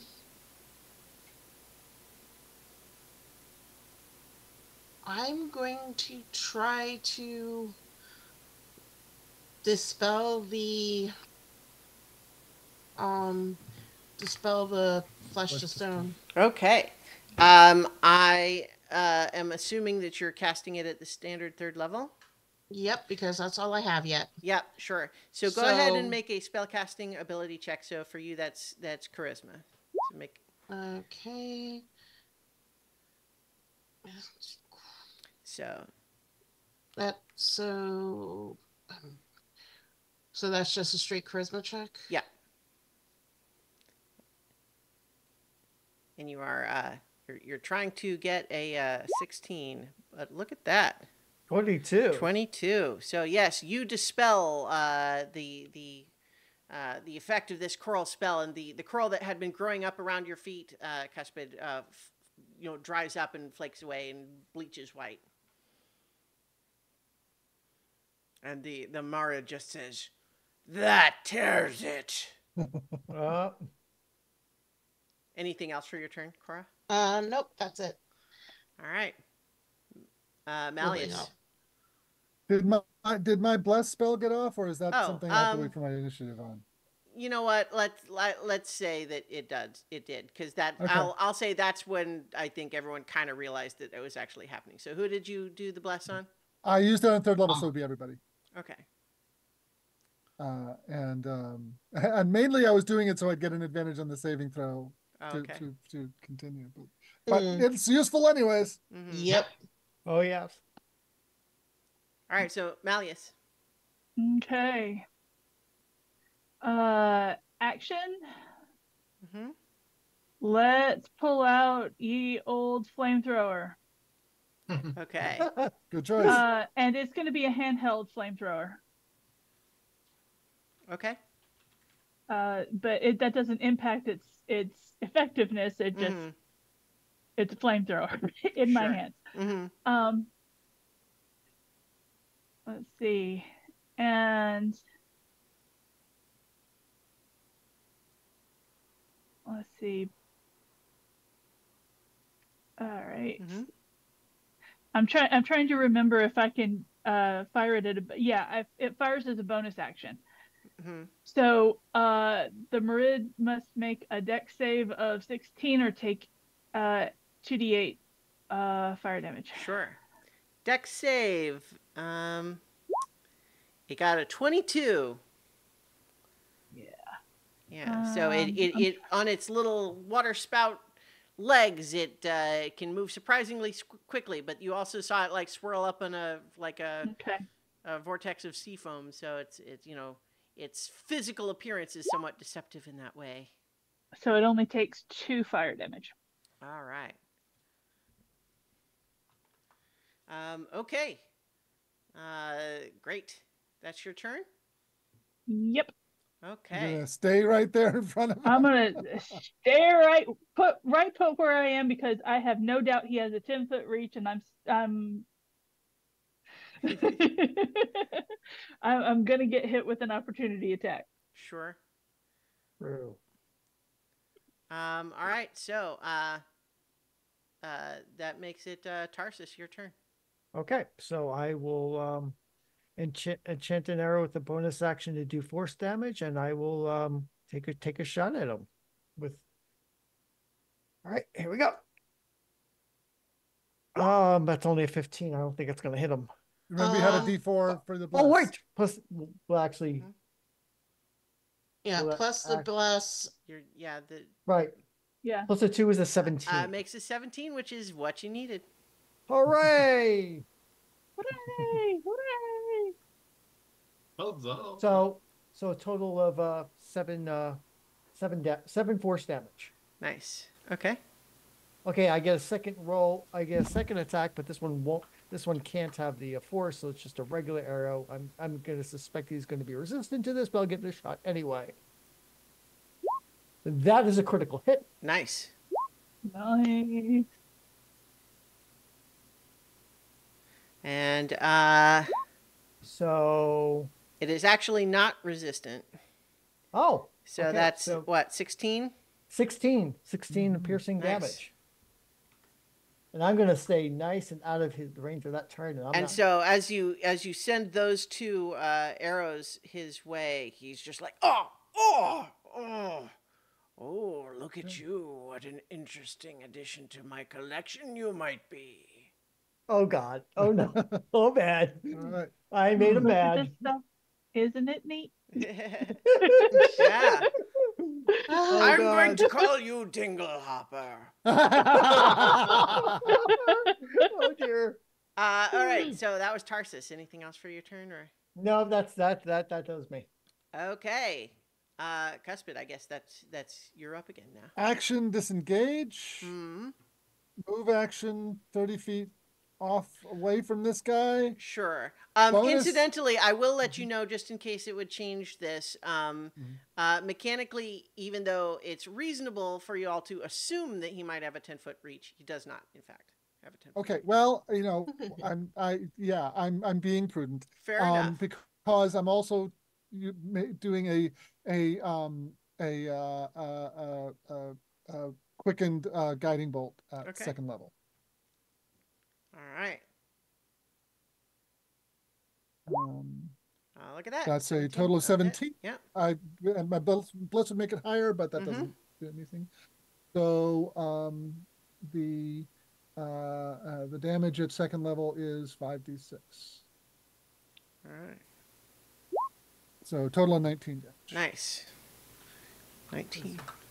And he's sparkly. He's sparkly, but I go before you in the initiative order. I'm not going to be sharpshootering. Here am I sparkly. regretting my offer to let the rest of you go free on my first round. Well, I mean, we do have Kneecap going, and so That's true. Kneecap can take advantage of the sparkly. right. Yes. Yep. Mhm. Okay, so my turn. Yep. And your I- first attack has advantage because of Yep. the.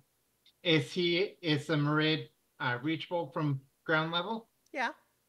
Okay, so Kneecap is going to go up, and actually, first before he moves up, he will rage to Okay. get a pointier antlers and slightly longer legs, and then flail at him. First attack at advantage, not disadvantage. 22 to hit. Yeah. For 8 damage. Mhm. And then second at regular, only 9 to hit. Okay. Yeah. 9 won't hit. Yeah, Yeah. plus 8 isn't going to do enough, so. And then see. And see. We'll leave if allowed. Mm-hmm. And that's it. Very funny words to say after you all have just attacked me.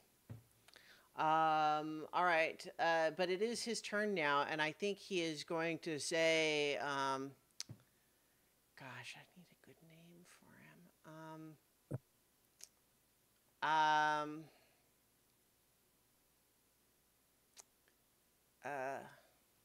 Trust me, if he doesn't give up, he's not gonna like what I do next. I just hit fantasy name generators for genie names and got Rasai. Well, I was actually wanting a name for his pet water elemental, which he's okay. currently Pet summoning. water elemental. Oh. And it's silly, so it's Gushy. Gushy the water elemental. Oh. He's I don't like summoning. Gushy. Yeah. Gushy's too close. Oh. And Gushy is going to take, go right after his turn, and he's just saying, Gushy, deal with these fools.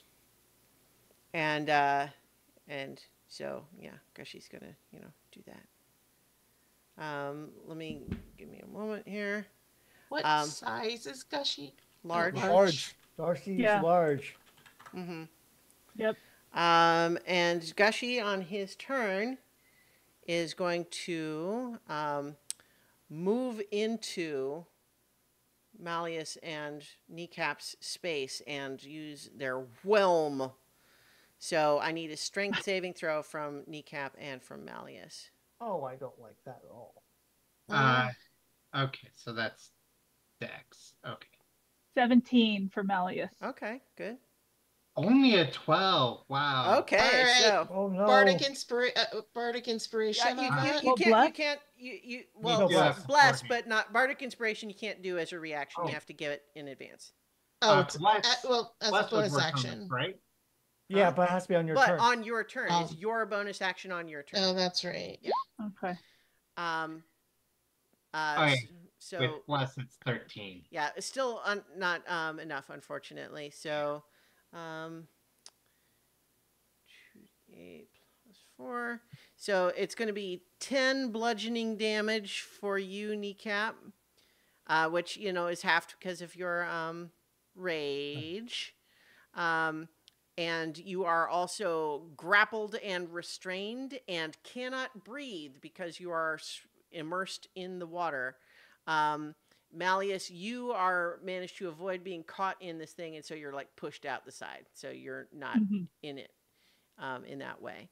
But yes, so that is, it's currently got Kneecap restrained and grappled and unable to breathe.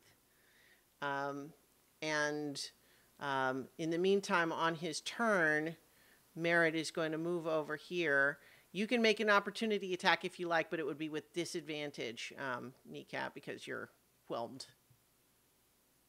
Yeah, I'll go and make an opportunity attack. So. Oh, great. Of course he's coming after me. Oh, no, I'm going to be painting a big, huge-ass target on my head. Well, I think I already have that. I'm going to get a bigger one. Oh, we'll see. 17. I think he has enough toys for all of us. Okay, that's with disadvantage? Yes. Okay, yeah, okay, that'll hit. Okay, so that's a 9 damage. All right. 5 plus 2 to 11. So, and I think that this Murid is gonna come on over to you, Tarsus, and just say, "Aren't you an interesting creation? I think my coral would grow wonderfully on you." And I would like you to make a Constitution saving throw. Okay. Remember, you get the D4 for that too. Yeah, I might need it. 19. Okay, so that is a success. Okay. And he just says, "Oh, just you wait. It'll be so glorious. Surrender yourself and the rest of your friends can go." Cora. That's actually not that untempting, but we're not really battered yet, but that's a thought. So I have Shatter. Okay. It is 60 feet range, 10-foot sphere. Place it right on top of him and no one else will get it. Right. Hit and probably 10-foot radius, so it could be bigger than that, but you don't have to have it be. Yeah. Well, each creature in a 10-foot radius sphere. Yeah. Yeah. I'm just saying that the sphere is bigger than he is. You could put more than him in it if you wanted. It's not just his size. Yeah. That's right. So I basically get him and the coral that's like around behind him is going to shatter. All right. I cast it at third, so that's 20 points of damage. Hold on. He gets we have to do all the stuff. Yeah. We have to do all the save and such. Yeah.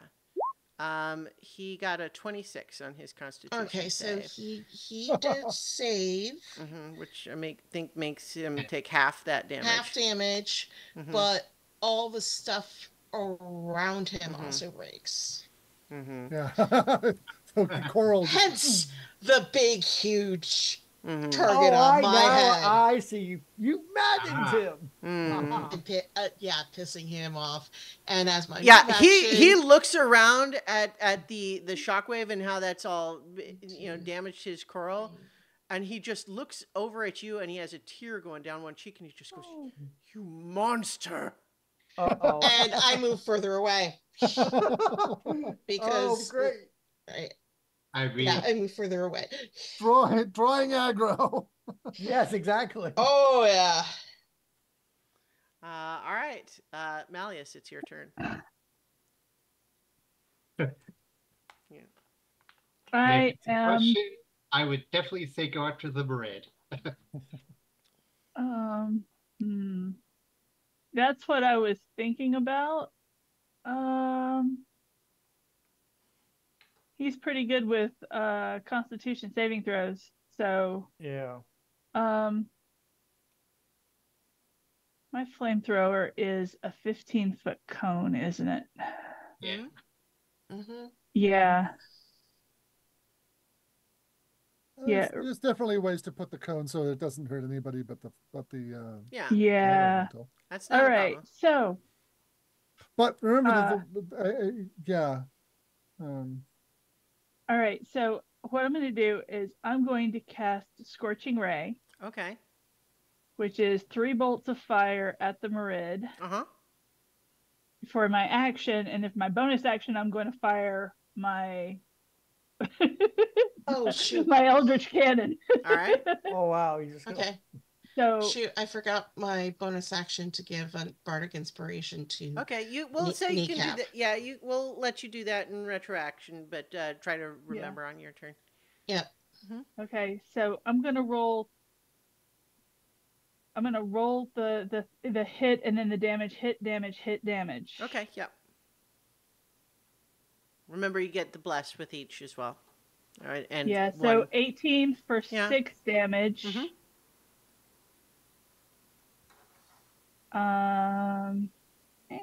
16, so I'll roll the d4. I mean, that'll be Well, enough. 17 is enough to hit. 17 so, is enough yeah. to hit. So Mhm. Yeah. So that will be Mhm. 7 damage. And that one's a 14. You might roll Yeah, 3 or roll 4. the So roll blast. the d4. Roll Not, bless. and you also have the inspiration you just got. Did she give it to me or did she give it to Well, actually, could Cuspid Kneecap. hear me? Cuspid could hear you. I thought you said you were giving it to Malleus. If that's my mistake. No, I then was okay. going to give it to Cuspid for Oh, okay. Yeah. saving throw. Or Yes. check. But that's all right because the bless came through and I hit a 17 All right. all right, now we're cooking. for 8 fire damage. All right. And then Force Ballista, he has to roll a dex save You can't. of 16. Can you change it? Flamethrower. I thought you had. No, it's a flamethrower. You just said Force Ballista. No, Yeah. I'm sorry. It is a flamethrower, so he Yeah. has to roll the dex Okay, or take 2d8. that's what I was asking. Yeah. He did get a 9 on that dex save. Okay, So- so he takes all 5 fire damage from that. Mm-hmm. All right. And I am like right up here with the water elemental, and I've used all my stuff, so I'm just gonna hang out here by the water elemental. Okay. All right. So, All right. Tarsus, your turn. All right, I'm going to risk the attack of opportunity to move away from Mhm. him. All right. To I mean, here. they will certainly make Yeah, the attack. Yeah, I know.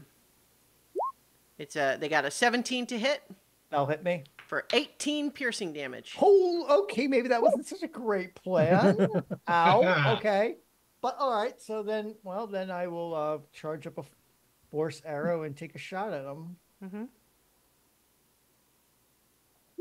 That's a 23. That will Sure. hit Uh-huh. for 10 force damage, Mhm. and we'll take a second shot. That's a 14. Oh, no, come on, bless. Come through Here, for me. Let me. No, I change missed. the- Okay. Okay, so All that right. is my turn. Great. We'll see if he comes after me or goes after Cora. Sure. So, Cuspid, it is your turn. I am going to cast Dispel Magic on the water elemental. Okay, so you can make the check Where's the because check? the It's just higher conjure- level than 3, yeah. Yeah. Only 11. Unfortunately, that is not enough. The water elemental is not dispelled. Would the Bardic Inspiration be able to help? Oh. No, I put that on you. On okay. Okay.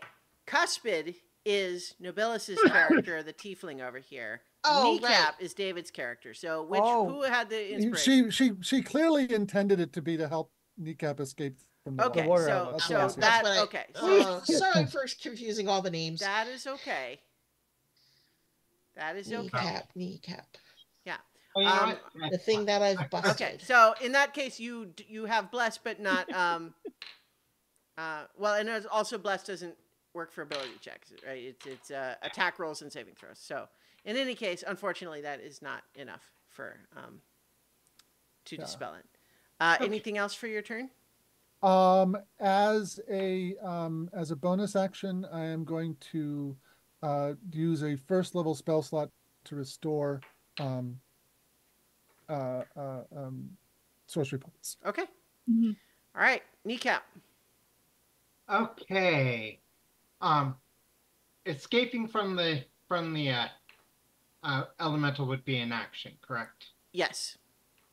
Okay, so what I'm going to do instead is I'm going to be Whirling Dervish inside of the Whirling Dervish. Okay. I'm going to recklessly attack the elemental from Okay. within. So you are recklessly attacking, which will counteract the disadvantage you would otherwise have. Yes. So you can make straight rolls. Okay, so And you can use the Bardic Inspiration on one of them if you Yes. want. is 21 to hit, Yeah. and that is 11 damage. Second one is 13 to hit. Okay. A 13 does not hit. Roll to see if the bless will give you the 4 points you need. So Nope, not quite. 16. Yeah, a 16 Oh. does. Yeah, Oh, okay. the Murid has a 17. The water Wow. elemental is Whereas less. Okay. Okay, so that's another 11 damage. Okay, so this water elemental is resistant to the Okay. slashing damage, so it'll take half of both of those. But Okay, and then bonus action sickle, and that is Stick 'em. 15, 2, so that's 15 total. A 15 hits, yeah. Okay, and that is 3 damage. Okay. So reduced to Yeah. 1. And the Bardic Inspiration cannot be added to damage. Correct. Nope. Okay. Correct. There is a bard subclass that can do that, but it's not Yeah, default. I just wanted to make sure of that. Okay, and yeah, that's my turn. Okay. All right. So we're now up at the Murid's turn again. And he's going to start by moving up here just a little bit so that he can fire out a jet of water that goes and hits, or rather, it is going to pass through both Malleus and Cora. Oh. Okay. And I think both of you need to make a dexterity saving throw. This is the worst water slide ever. Natural 20. All right. I Not am too small and slippery for him to handle. Okay. And then And also then Cora with a bless. 14. Yeah, so 14 is not enough, but you have your bless. okay. So plus is a D4. D4. Bless.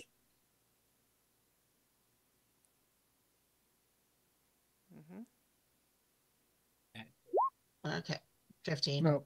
A 15 unfortunately doesn't do it. You needed a 16. Yeah. And so Malleus is going to only take half damage from this. So it's 19. So Cora, that's 19 damage for you and 9 damage for Malleus. But Cora, Okay. you are also pushed 20 feet away and prone. So I mean, Okay. there are worse situations to be in. Yeah. Prone is not that bad for me. no, well, you also take the 19 damage though. So Yeah, that's the problem. yeah. And then he looks over at Tarsus again, and I want another Constitution saving. Oh, throw he's from going to you. try this again. Okay, here we go. That's a failure even with the Okay, bless. so Oh, you crap. are restrained as the coral starts to crawl up your feet. We got this. Yeah. So the that is going to now make. Let's see. Just making sure I have this is the rules for this spell right. Then it's the water elemental's turn. It is going to continue to hold Kneecap inside, and you're going to, as a result, take 2d8 plus 4 bludgeoning damage. So that's going to be 13 bludgeoning damage, which halves for you to 6. But you just take it because you're still in there. Yes. And then it's also going to try to, well, see, first let me roll a d6 to see if it does not get its whelm back. So it's just going to slam at Malleus, who's right there. So that's. Oh, hang on. Let me close this here and do this in a better place. All right. 2 slam attacks against Malleus. That's a 10 to hit. Nope. And then a crit. Oh, Okay. no. So that's going to be 17 bludgeoning damage from, you dodge aside for one, not realizing that it left you off balance for it to just wallop you with the other. Okay. Okay. That is the water elemental's turn. So Cora, it's your turn now. Ow. Oh, okay. No, only Cuspid is maintaining concentration on something right now. That is correct. Yeah. Okay. Mm-hmm. Yeah.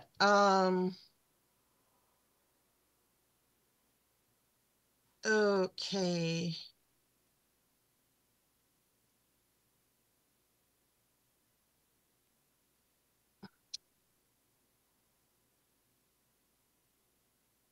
See, how far am I? Okay, I got pushed pretty far back. You're 50 feet from the elemental and 70 feet from the Merid. Right. But 50 feet from the elemental gives me within 60 for healing word. Cast at 3rd level on Malleus. Okay. Much appreciated. Sure. I assume you stand up. Yeah, and I'll stand up, and as a bonus action, Healing word is a bonus action. Yeah, healing word is a bonus action. Oh, as well. So for my, because I was going to cast kinetic jaunt, which is which casting time's a bonus action. Yeah, so you can't do 2 spells in one turn, even if one is a bonus action and one is an action. Okay. You can do a spell and a cantrip, but not 2 spells. Okay. Firebolt? Let's see. No, but I can vicious mockery. Yeah. Wait. That would require the elemental to have enough of a brain to take psychic damage. I mean, I don't know that it probably does. It probably does. Yeah. I don't remember what the limit is for that spell. Yeah. I mean, I mockeried a lot of things as Xenophon. Yep. So it has to make a wisdom save or take 5 damage. Psychic. I think that I'm going to just rule that it has a 5 intelligence. But wisdom save, it got a 4. Okay, so it takes 5 psychic damage and has disadvantage on its next attack roll. Okay. All right. Okay. Nice. Do you move at all? I mean, use half your movement to I had to stand up. Yeah, and then you can get closer if you want or not. You move up to 15 feet or yeah. Okay, yeah, I'll get a little bit closer. Okay. All right, and then it'll be Malleus's turn. Okay. Well,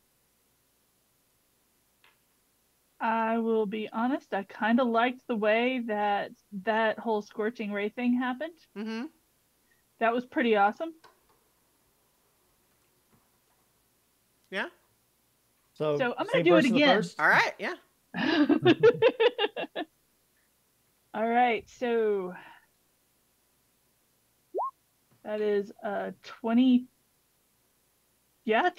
to hit for 9 fire damage. Zork.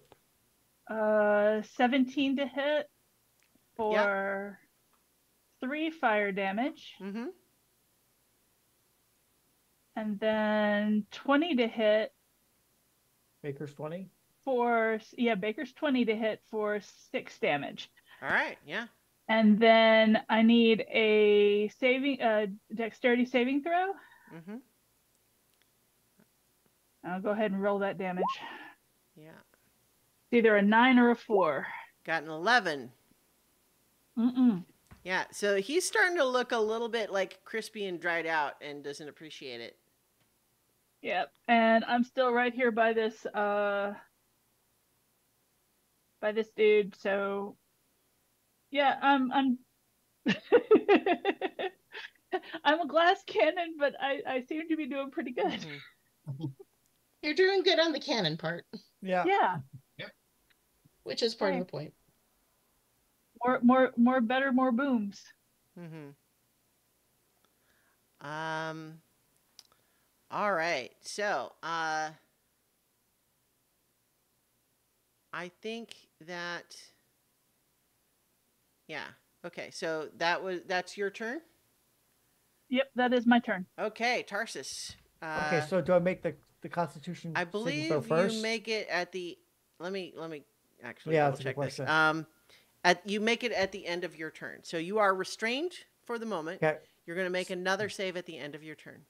Okay, so my attack rolls are at disadvantage, Mm-hmm. correct? Okay, Yes. but I will still charge up a force arrow and try to shoot this guy anyway. Mm-hmm. Let's give it a shot. Not A gonna hurt. 23. Yeah. Nice. Okay. So it's going to hit. Yeah. The other one was a critical hit, so um he takes 11 force damage from the first arrow. Okay. I'm gonna take another shot at. Hold on. at him. He's going to make concentration check. Concentration check. Oh, although yeah. he is good at those though. So let's see. I can get lucky, maybe. Yeah, I got Poor it. man's dispel 24. Okay. Yeah. Mm-hmm. Now let's try that again. Okay. Why is this not going that? There we go. Try that again. It's a regular arrow this time. Mm-hmm. That is a 15. Do we have a bless though? Come Mhm. on, blessed. Careful that. Come on, bless. Nope, I miss on that one. Unfortunately, yeah. Okay, and now I got to make the Constitution saving throw. Right. Okay, come on, come on. Do good. Do good. It was on an 18 and it came up. To Oh, okay. it So, hit. you have to fail 3 times, so you got one Okay. more. Okay, I'm on fail number 2. Okay. Yeah. But you also have to succeed 3 times for it to end. Yeah. Okay. All right. So, you are still restrained as the coral is creeping further up your legs, and you find that it's stiffening all your joints. Okay, Cuspid. All right, I'm going to cross the battlefield a bit over to here, and cast Dispel Magic on the Flesh to Stone. Okay. Flesh to coral, but yeah. Right.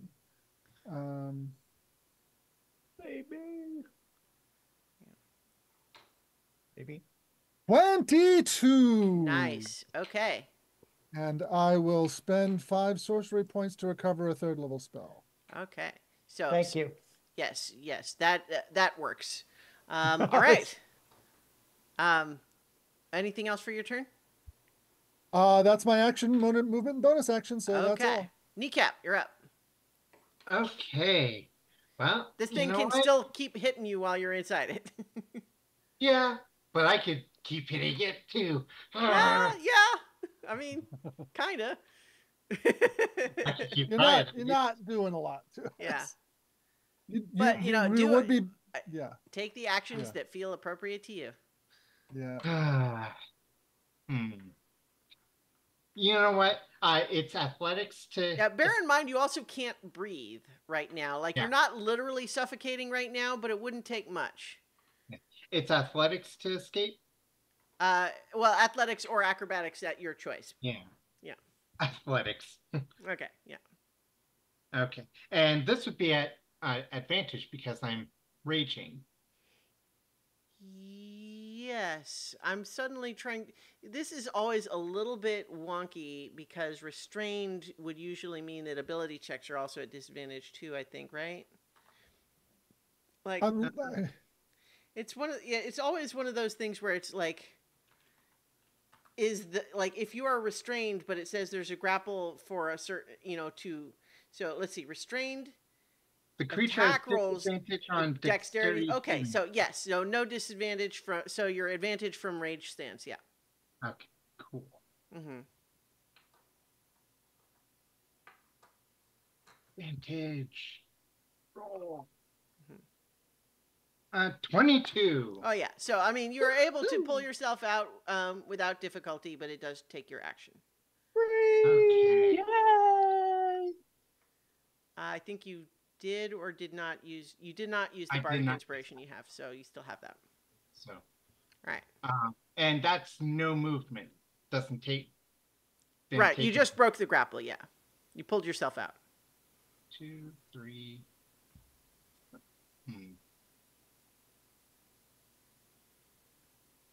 1, 2, 3, 4, 5, 6, 7.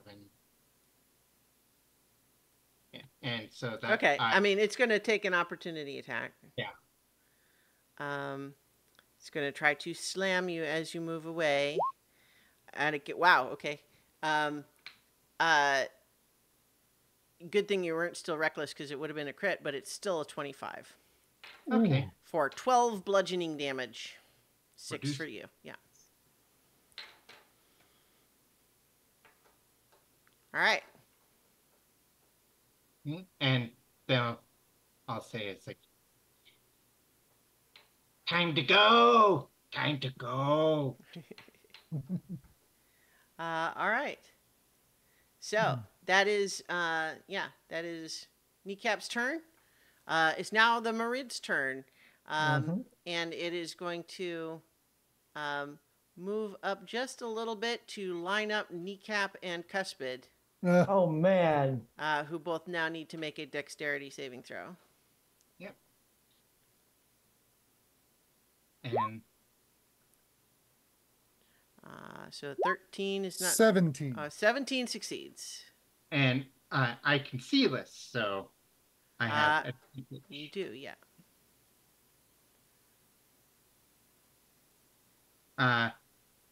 14, but less. So 17. Okay, yeah. So you both succeed, which means you only take half damage. You're not pushed away and knocked prone. So that's going to be. It would have been 25, so it will be 12 bludgeoning damage for each of you as you're sprayed by this water jet. Need a concentration check on the bless. So Yep. 12, and is that also reduced? Oh. Yes. Oh no, but the bless drops. Oh, blessed not be. All right. But yes, the 12 is how much damage you would take, and it halves because you are Right. Rajay. yeah. Rajay. That's So the French you take raging. 6. Yeah. All right, and that was its turn, and Okay. then I think he is also gonna just like, look at all of you, and I think you know what, he covetously looks one more time over at Tarsus, and so one more Constitution. All right, Sorry. one more. He time. looks like you're getting a little bit of a sense that he's looking maybe for. He was maybe looking for an exit strategy, but then Kneecap kind of said, "Let's leave." So maybe you're gonna leave. So there's a little bit of a. Okay, guess who's starting to turn to the coral again? Ah, Yeah, I know. you're not making this easy, man. I am not. I still am not. All right. Also says the player who initiated this encounter, which I'm not judging. Oh. This is not like, but I'm just saying, in character. Yeah. So okay, that's fun. So anyway, the Marid had the turn. It's the water elemental's turn now. They did get their whelm back, and they're going to try to whelm Malleus. Not again. So that is a it's a strength saving throw. Come on, Malleus. No longer with bless. That's a 14. 14 is not enough. So you are now restrained within its. Whoops! Within its... I rolled that on the wrong character. Actually, Oh, can I re-roll that? I'll take it as a roll. I'll take it as the roll, but I You did think roll it's it a on one my I sheet? think character. re-roll it properly. Don't just we're not Okay. gonna use the D20. On Just re-roll Bio it properly. Rocky? Well, Yes, I was looking at another one that I had, but ah, Wow. that's another. Okay, crit. well there you go. That's a crit. So yes, you managed to avoid being whelmed. You're able to be pushed to the side again, and so it used its turn to do that. But I think with that happening, it's going to move over here to use the rest of its movement to kind of essentially like guard its master in a fashion. Okay. All right, that would make it Cora's turn.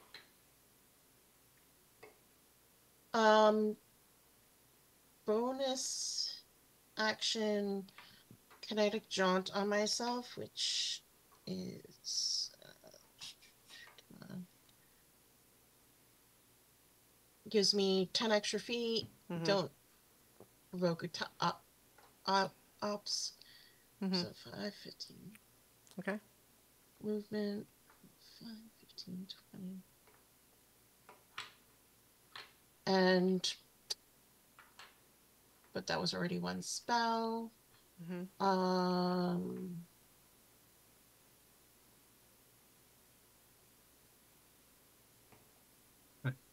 If you want to worry about running, Kneecap is going to Kneecap will worry about getting Tarsus.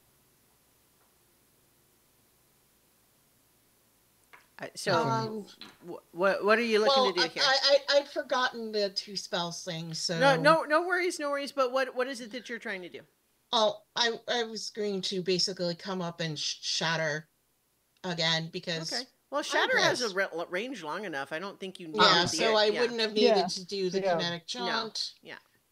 I'll give myself a spell slot back, but spells. Right. This will cover. I'll place it so that both elemental and it's hit. con save again, right? Yes. Okay, that's a 19 for the Merid, and then the water elemental gets saves a 16. Yeah. Okay, so they both save, so they take 8. Yeah. All right. And okay. Yep. All right. Malleus, your turn. All right.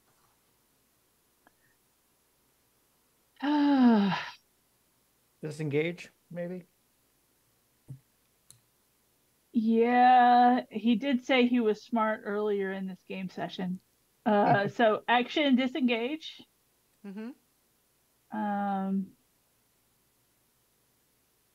Back to about here. If you wanted to have used your bonus action flamethrower before doing that, I'll allow that. Yeah, I do.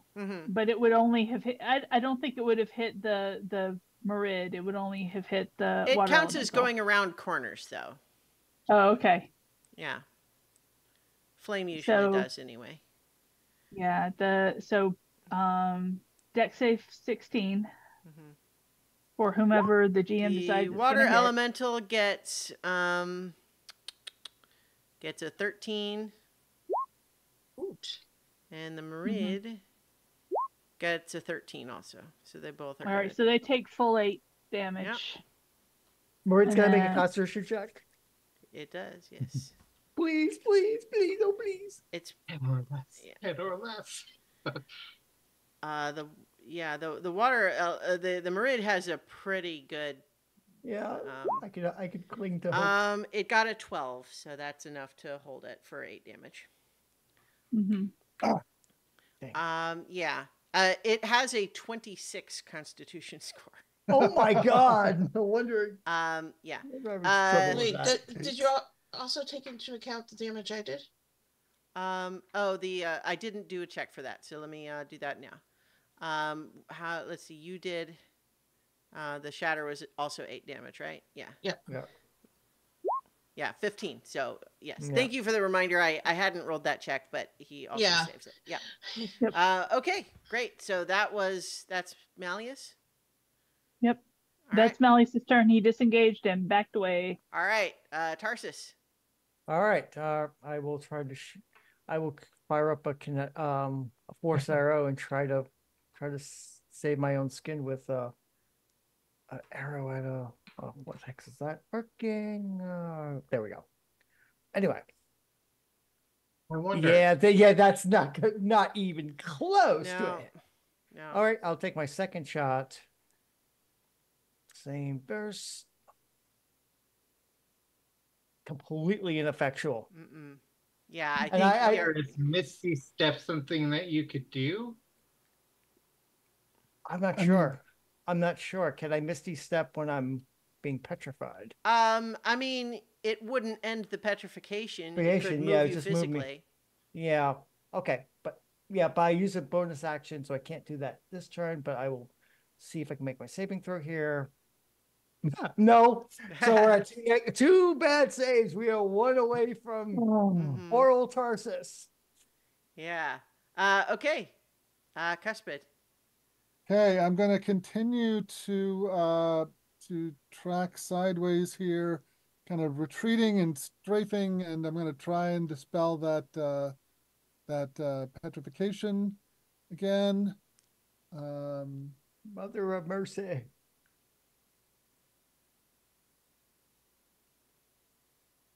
21. Nice. I'm trying really hard to let Paul change their iteration. Well, what a petrification isn't death, though. Well, unless it's undone. I mean, like, theoretically, if you have the capacity to depetrify them, then that's one thing, but would you? Well, the question would then become, once they're petrified, a dispel would not be sufficient. No, but what I mean is a greater restoration would. And so we could have a Tarsus come in because he's petrified and then come back here later on when we've got greater restoration, bring him back and have two Tarsuses. Maybe that's how it would work.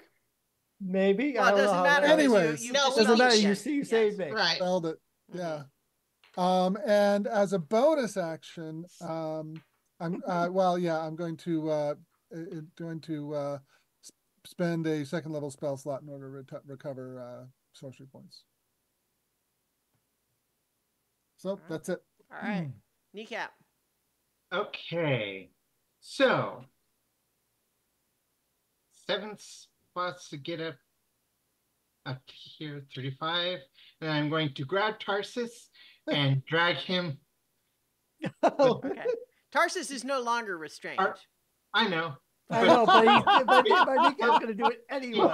When Kneecap gets an idea in his head, right, circumstances so just you don't can, matter if you can drag it half speed.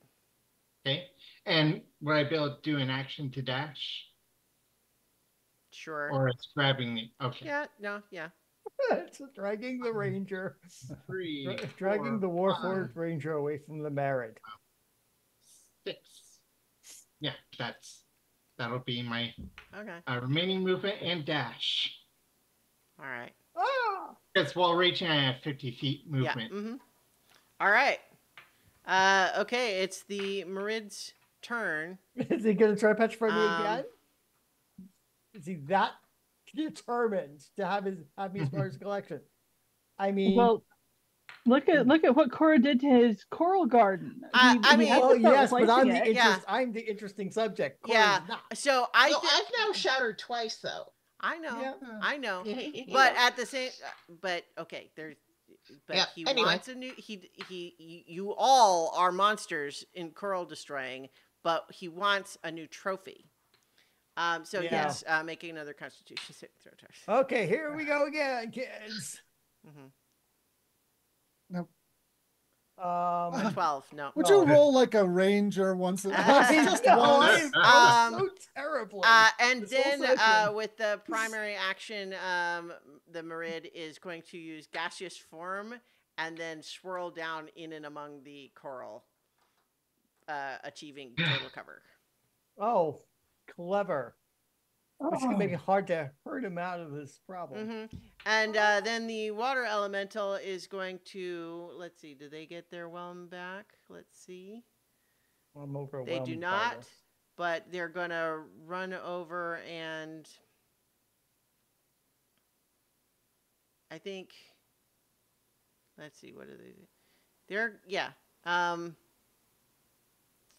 they're gonna run down to here and slam on Kneecap. Okay.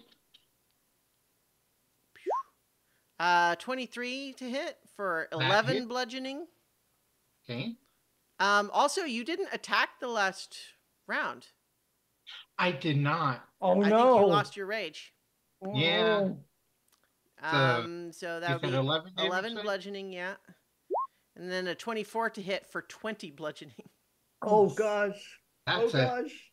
that's a bell ring. No, bing, ding, ding. All right. And then D6, still no whelm. All right, so that's the water elemental. Cora. So he's gaseous form, so I can't see him anymore. Yeah, so And he moved as away. gaseous form, he basically like went down in and among the coral. So like, I think you have a general sense of like where he is in there, but you can't target him anymore. Right. So Not an at area of range effect anyways. spell could potentially get the area he's in, but you can't directly. Anything that requires you to be able to see him or target him directly won't work. All right. How many shatters do you have left? time for indirect artillery. One more if I went that way. Okay.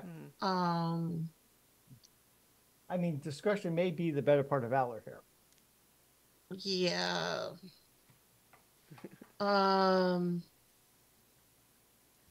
Also, our little barbarian just took a pretty decent sized hit. Yeah. He's actually not too bad. That bad of an He's been getting hit, but he's also been raging, so been damage all that time. All right. Oh, dispel magic. on that. Yeah. So I need a charisma check again on the card. Yeah. Oof, that's only a 13. Yeah, unfortunately, that's not going to do it. There's this twist you do. Yeah. You've got the twist. Mm-hmm. That was a bad plan. All right. Terrible weapon. Malleus. Twisting in chair, not a good plan. Yeah. Well, I'm not close enough for my flame thrower, but I am close enough to hit it with a ray of frost. Well, you also could move closer. You could move anywhere you want, but whatever you want to do. Yeah, let's see. You're kind of hanging out there by yourself. 3, 4. Come join the party. 5. Yeah. All right. So would I hit from here if I hit the thing? Would I get the guys in the back? Well, from there, yes, but you can move to anywhere you want. Yeah, move back another 5 feet, and you can just hit the elemental. Yeah. Okay. All right. So I'm gonna do Ray of Frost as my action. Okay, what's the save for that, or is that in it? That's it to hit. That's an attack. That's attack. 19. All right, 19 hits. It got a 17 for its dex save on the flamethrower, but 19 hits for Ray of Frost.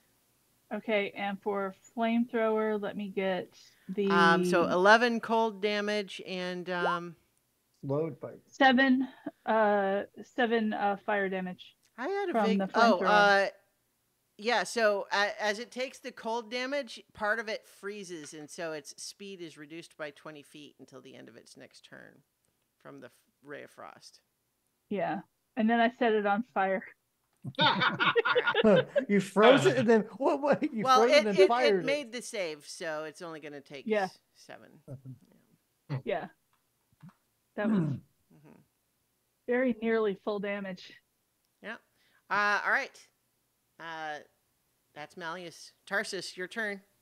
All right. I don't think I can really effectively shoot this elemental that's on me. It's like I'm in melee combat with it. I mean, you would be at disadvantage, but I'm you at would disadvantage. be anyway. So I'm at like, disadvantage anyway. I might as well take a shot at the yeah, elemental. you're not but at double disadvantage. Okay, I will charge up a force arrow and try to shoot the elemental. All right. Yeah. A 14 hits the elemental. Okay. And it's The other force one was- damage, which it takes the full damage for. Yeah. Yes, it is. Mhm. So that's 13 force damage. All right. I'll take the other shot, which is not going to be force. Why is this? Come on. Come on. There we go. That's one. That's a critical failure. Critical fail. Unfortunately, no. Okay. And now let's make a saving throw against the petrification or the coralification. Oh my God. The dice are cursed against me for this thing.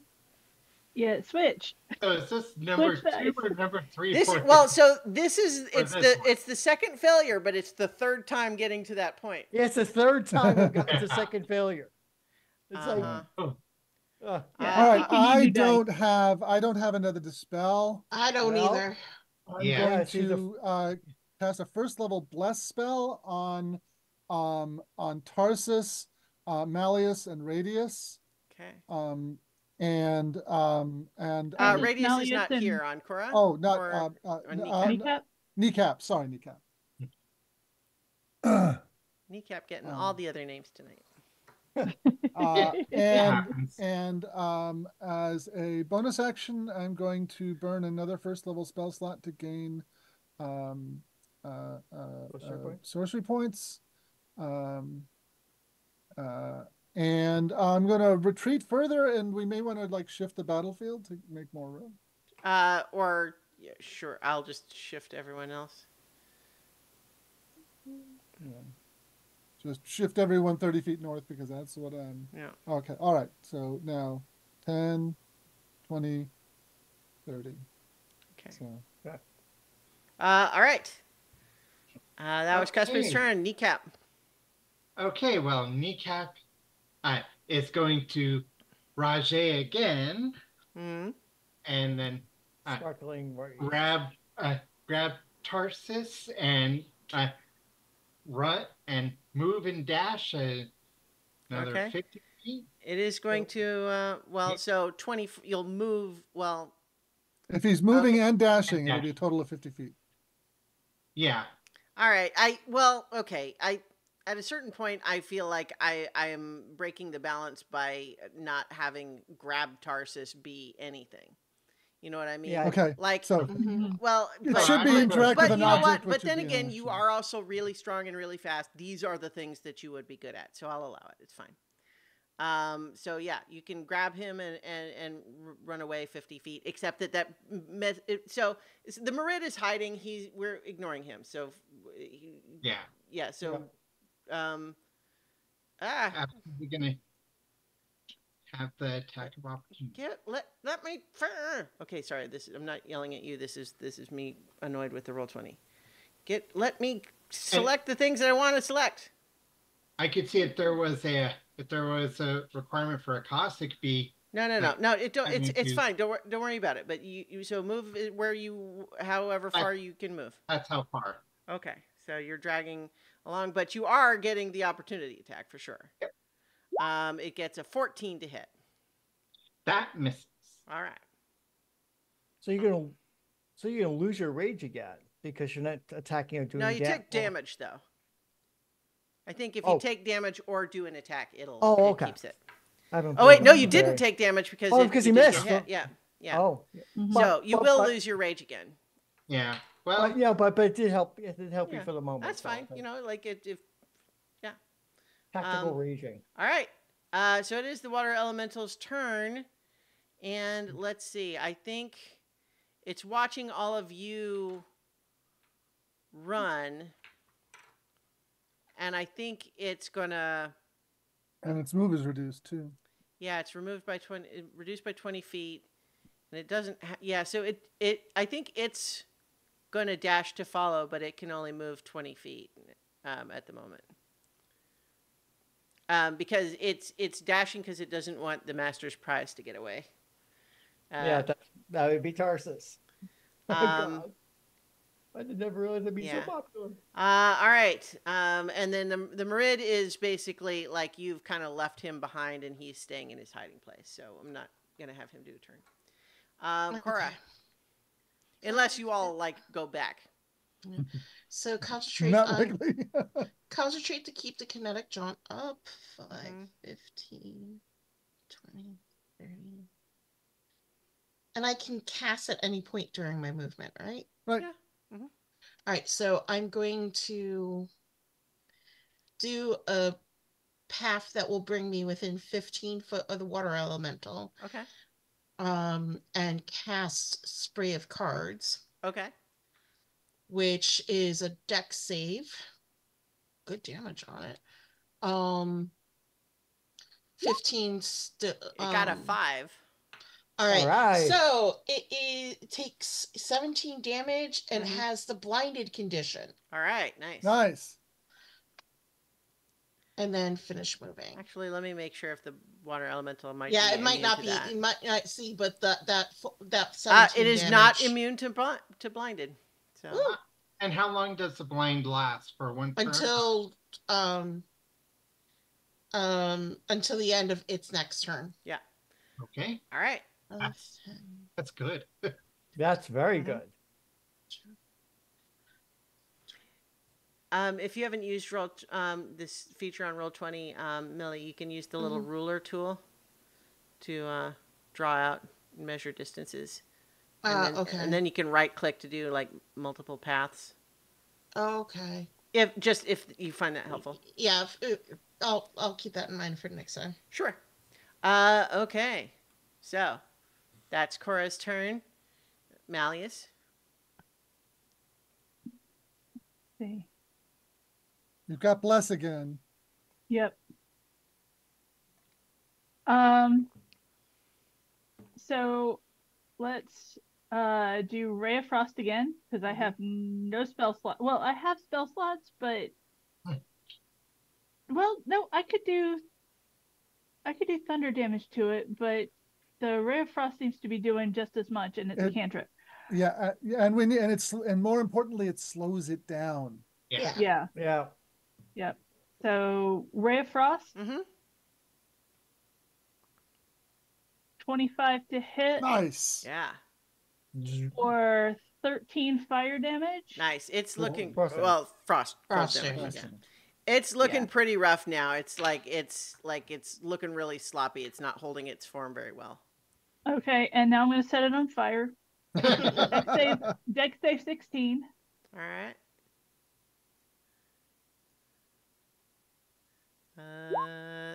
Critical fail. Wow, Oh, frost nice. and fire. All right. 13 points of fire damage. It's doing the T1000 thing from when it gets frozen with the. Yeah, so like it's really, it's not destroyed, but it's really struggling. Actually, your Ray of Frost should have been with advantage because it's blinded. It hit anyway. I'm not fussed. Yeah. All Well, right. roll to see if you get a critical. Yeah. Yeah, it's for giggles. Never know. Okay. It could turn the tide of things here. Nope. Oh, Tied. Phyllis. Yeah. All right. So in any case, yes, it is once again slowed. It's very injured. It's also currently blinded. Anything else on your turn? Nope. Move, bonus, attack. Okay. Great. I'm good. All right. Tarsus. Oh God, here we go. Okay, well, first I'm going to try to shoot this water elemental at disadvantage. I'm tempted to make you roll the Constitution save with disadvantage for it being the third time going through this, but I won't force that. No, I can understand that. So I'm trying to Actually, your roll would be straight because it advantage for attacking a blinded creature. No. I'm talking about the Constitution save. Yes. Right. But your attack roll is straight. Yes. Oh, so then it would be a 15. 15 would hit. 15 with bless. With bless, and so yeah, 17. so yeah, and that it's the elemental is only 14.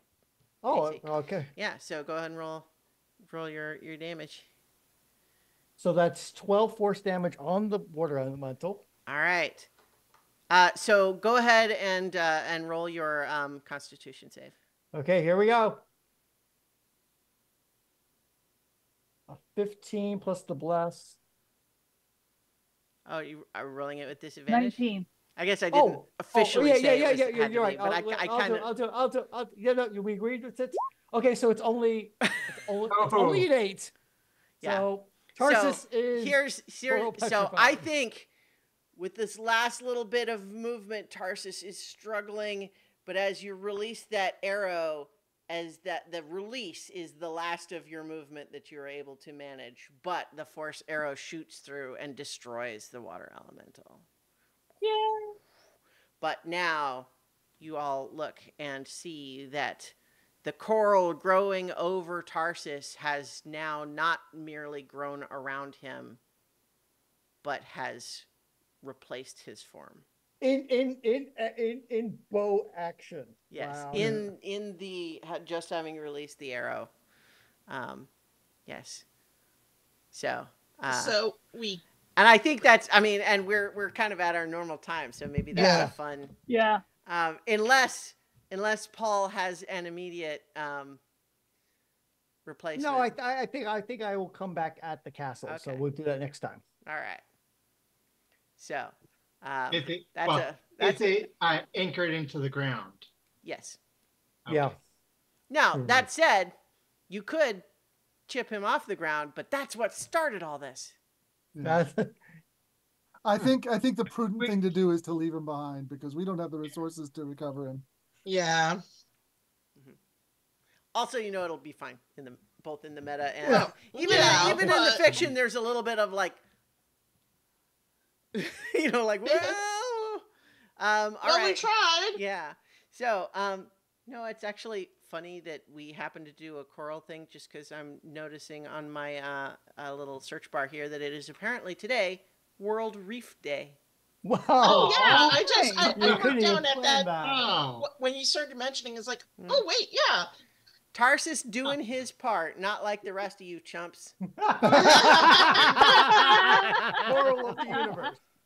All right, so I think first. with the tragic loss question mark of their friend Tarsus to the strange coral, you get the sense that the Merid considers this a fair exchange, and you are allowed to leave without further difficulty. But you're leaving one of your friends behind. What will happen next for the skeleton crew? We'll have to find out when we return next week for more adventure on so many levels. One last thing before. Yes? Okay, sure. As we walk away, you see the coral form of Tarsus with an amber little charm hanging off. Oh, thank you. Aww. I think for just a split second, I thought you were putting the talisman of the spheres there, and I was going to say, well, oh my That's God. on. That's with me. All right, yeah. All right, so in any case, that's lovely, and so now we will return next week for more adventure on so many levels. So many. So many levels.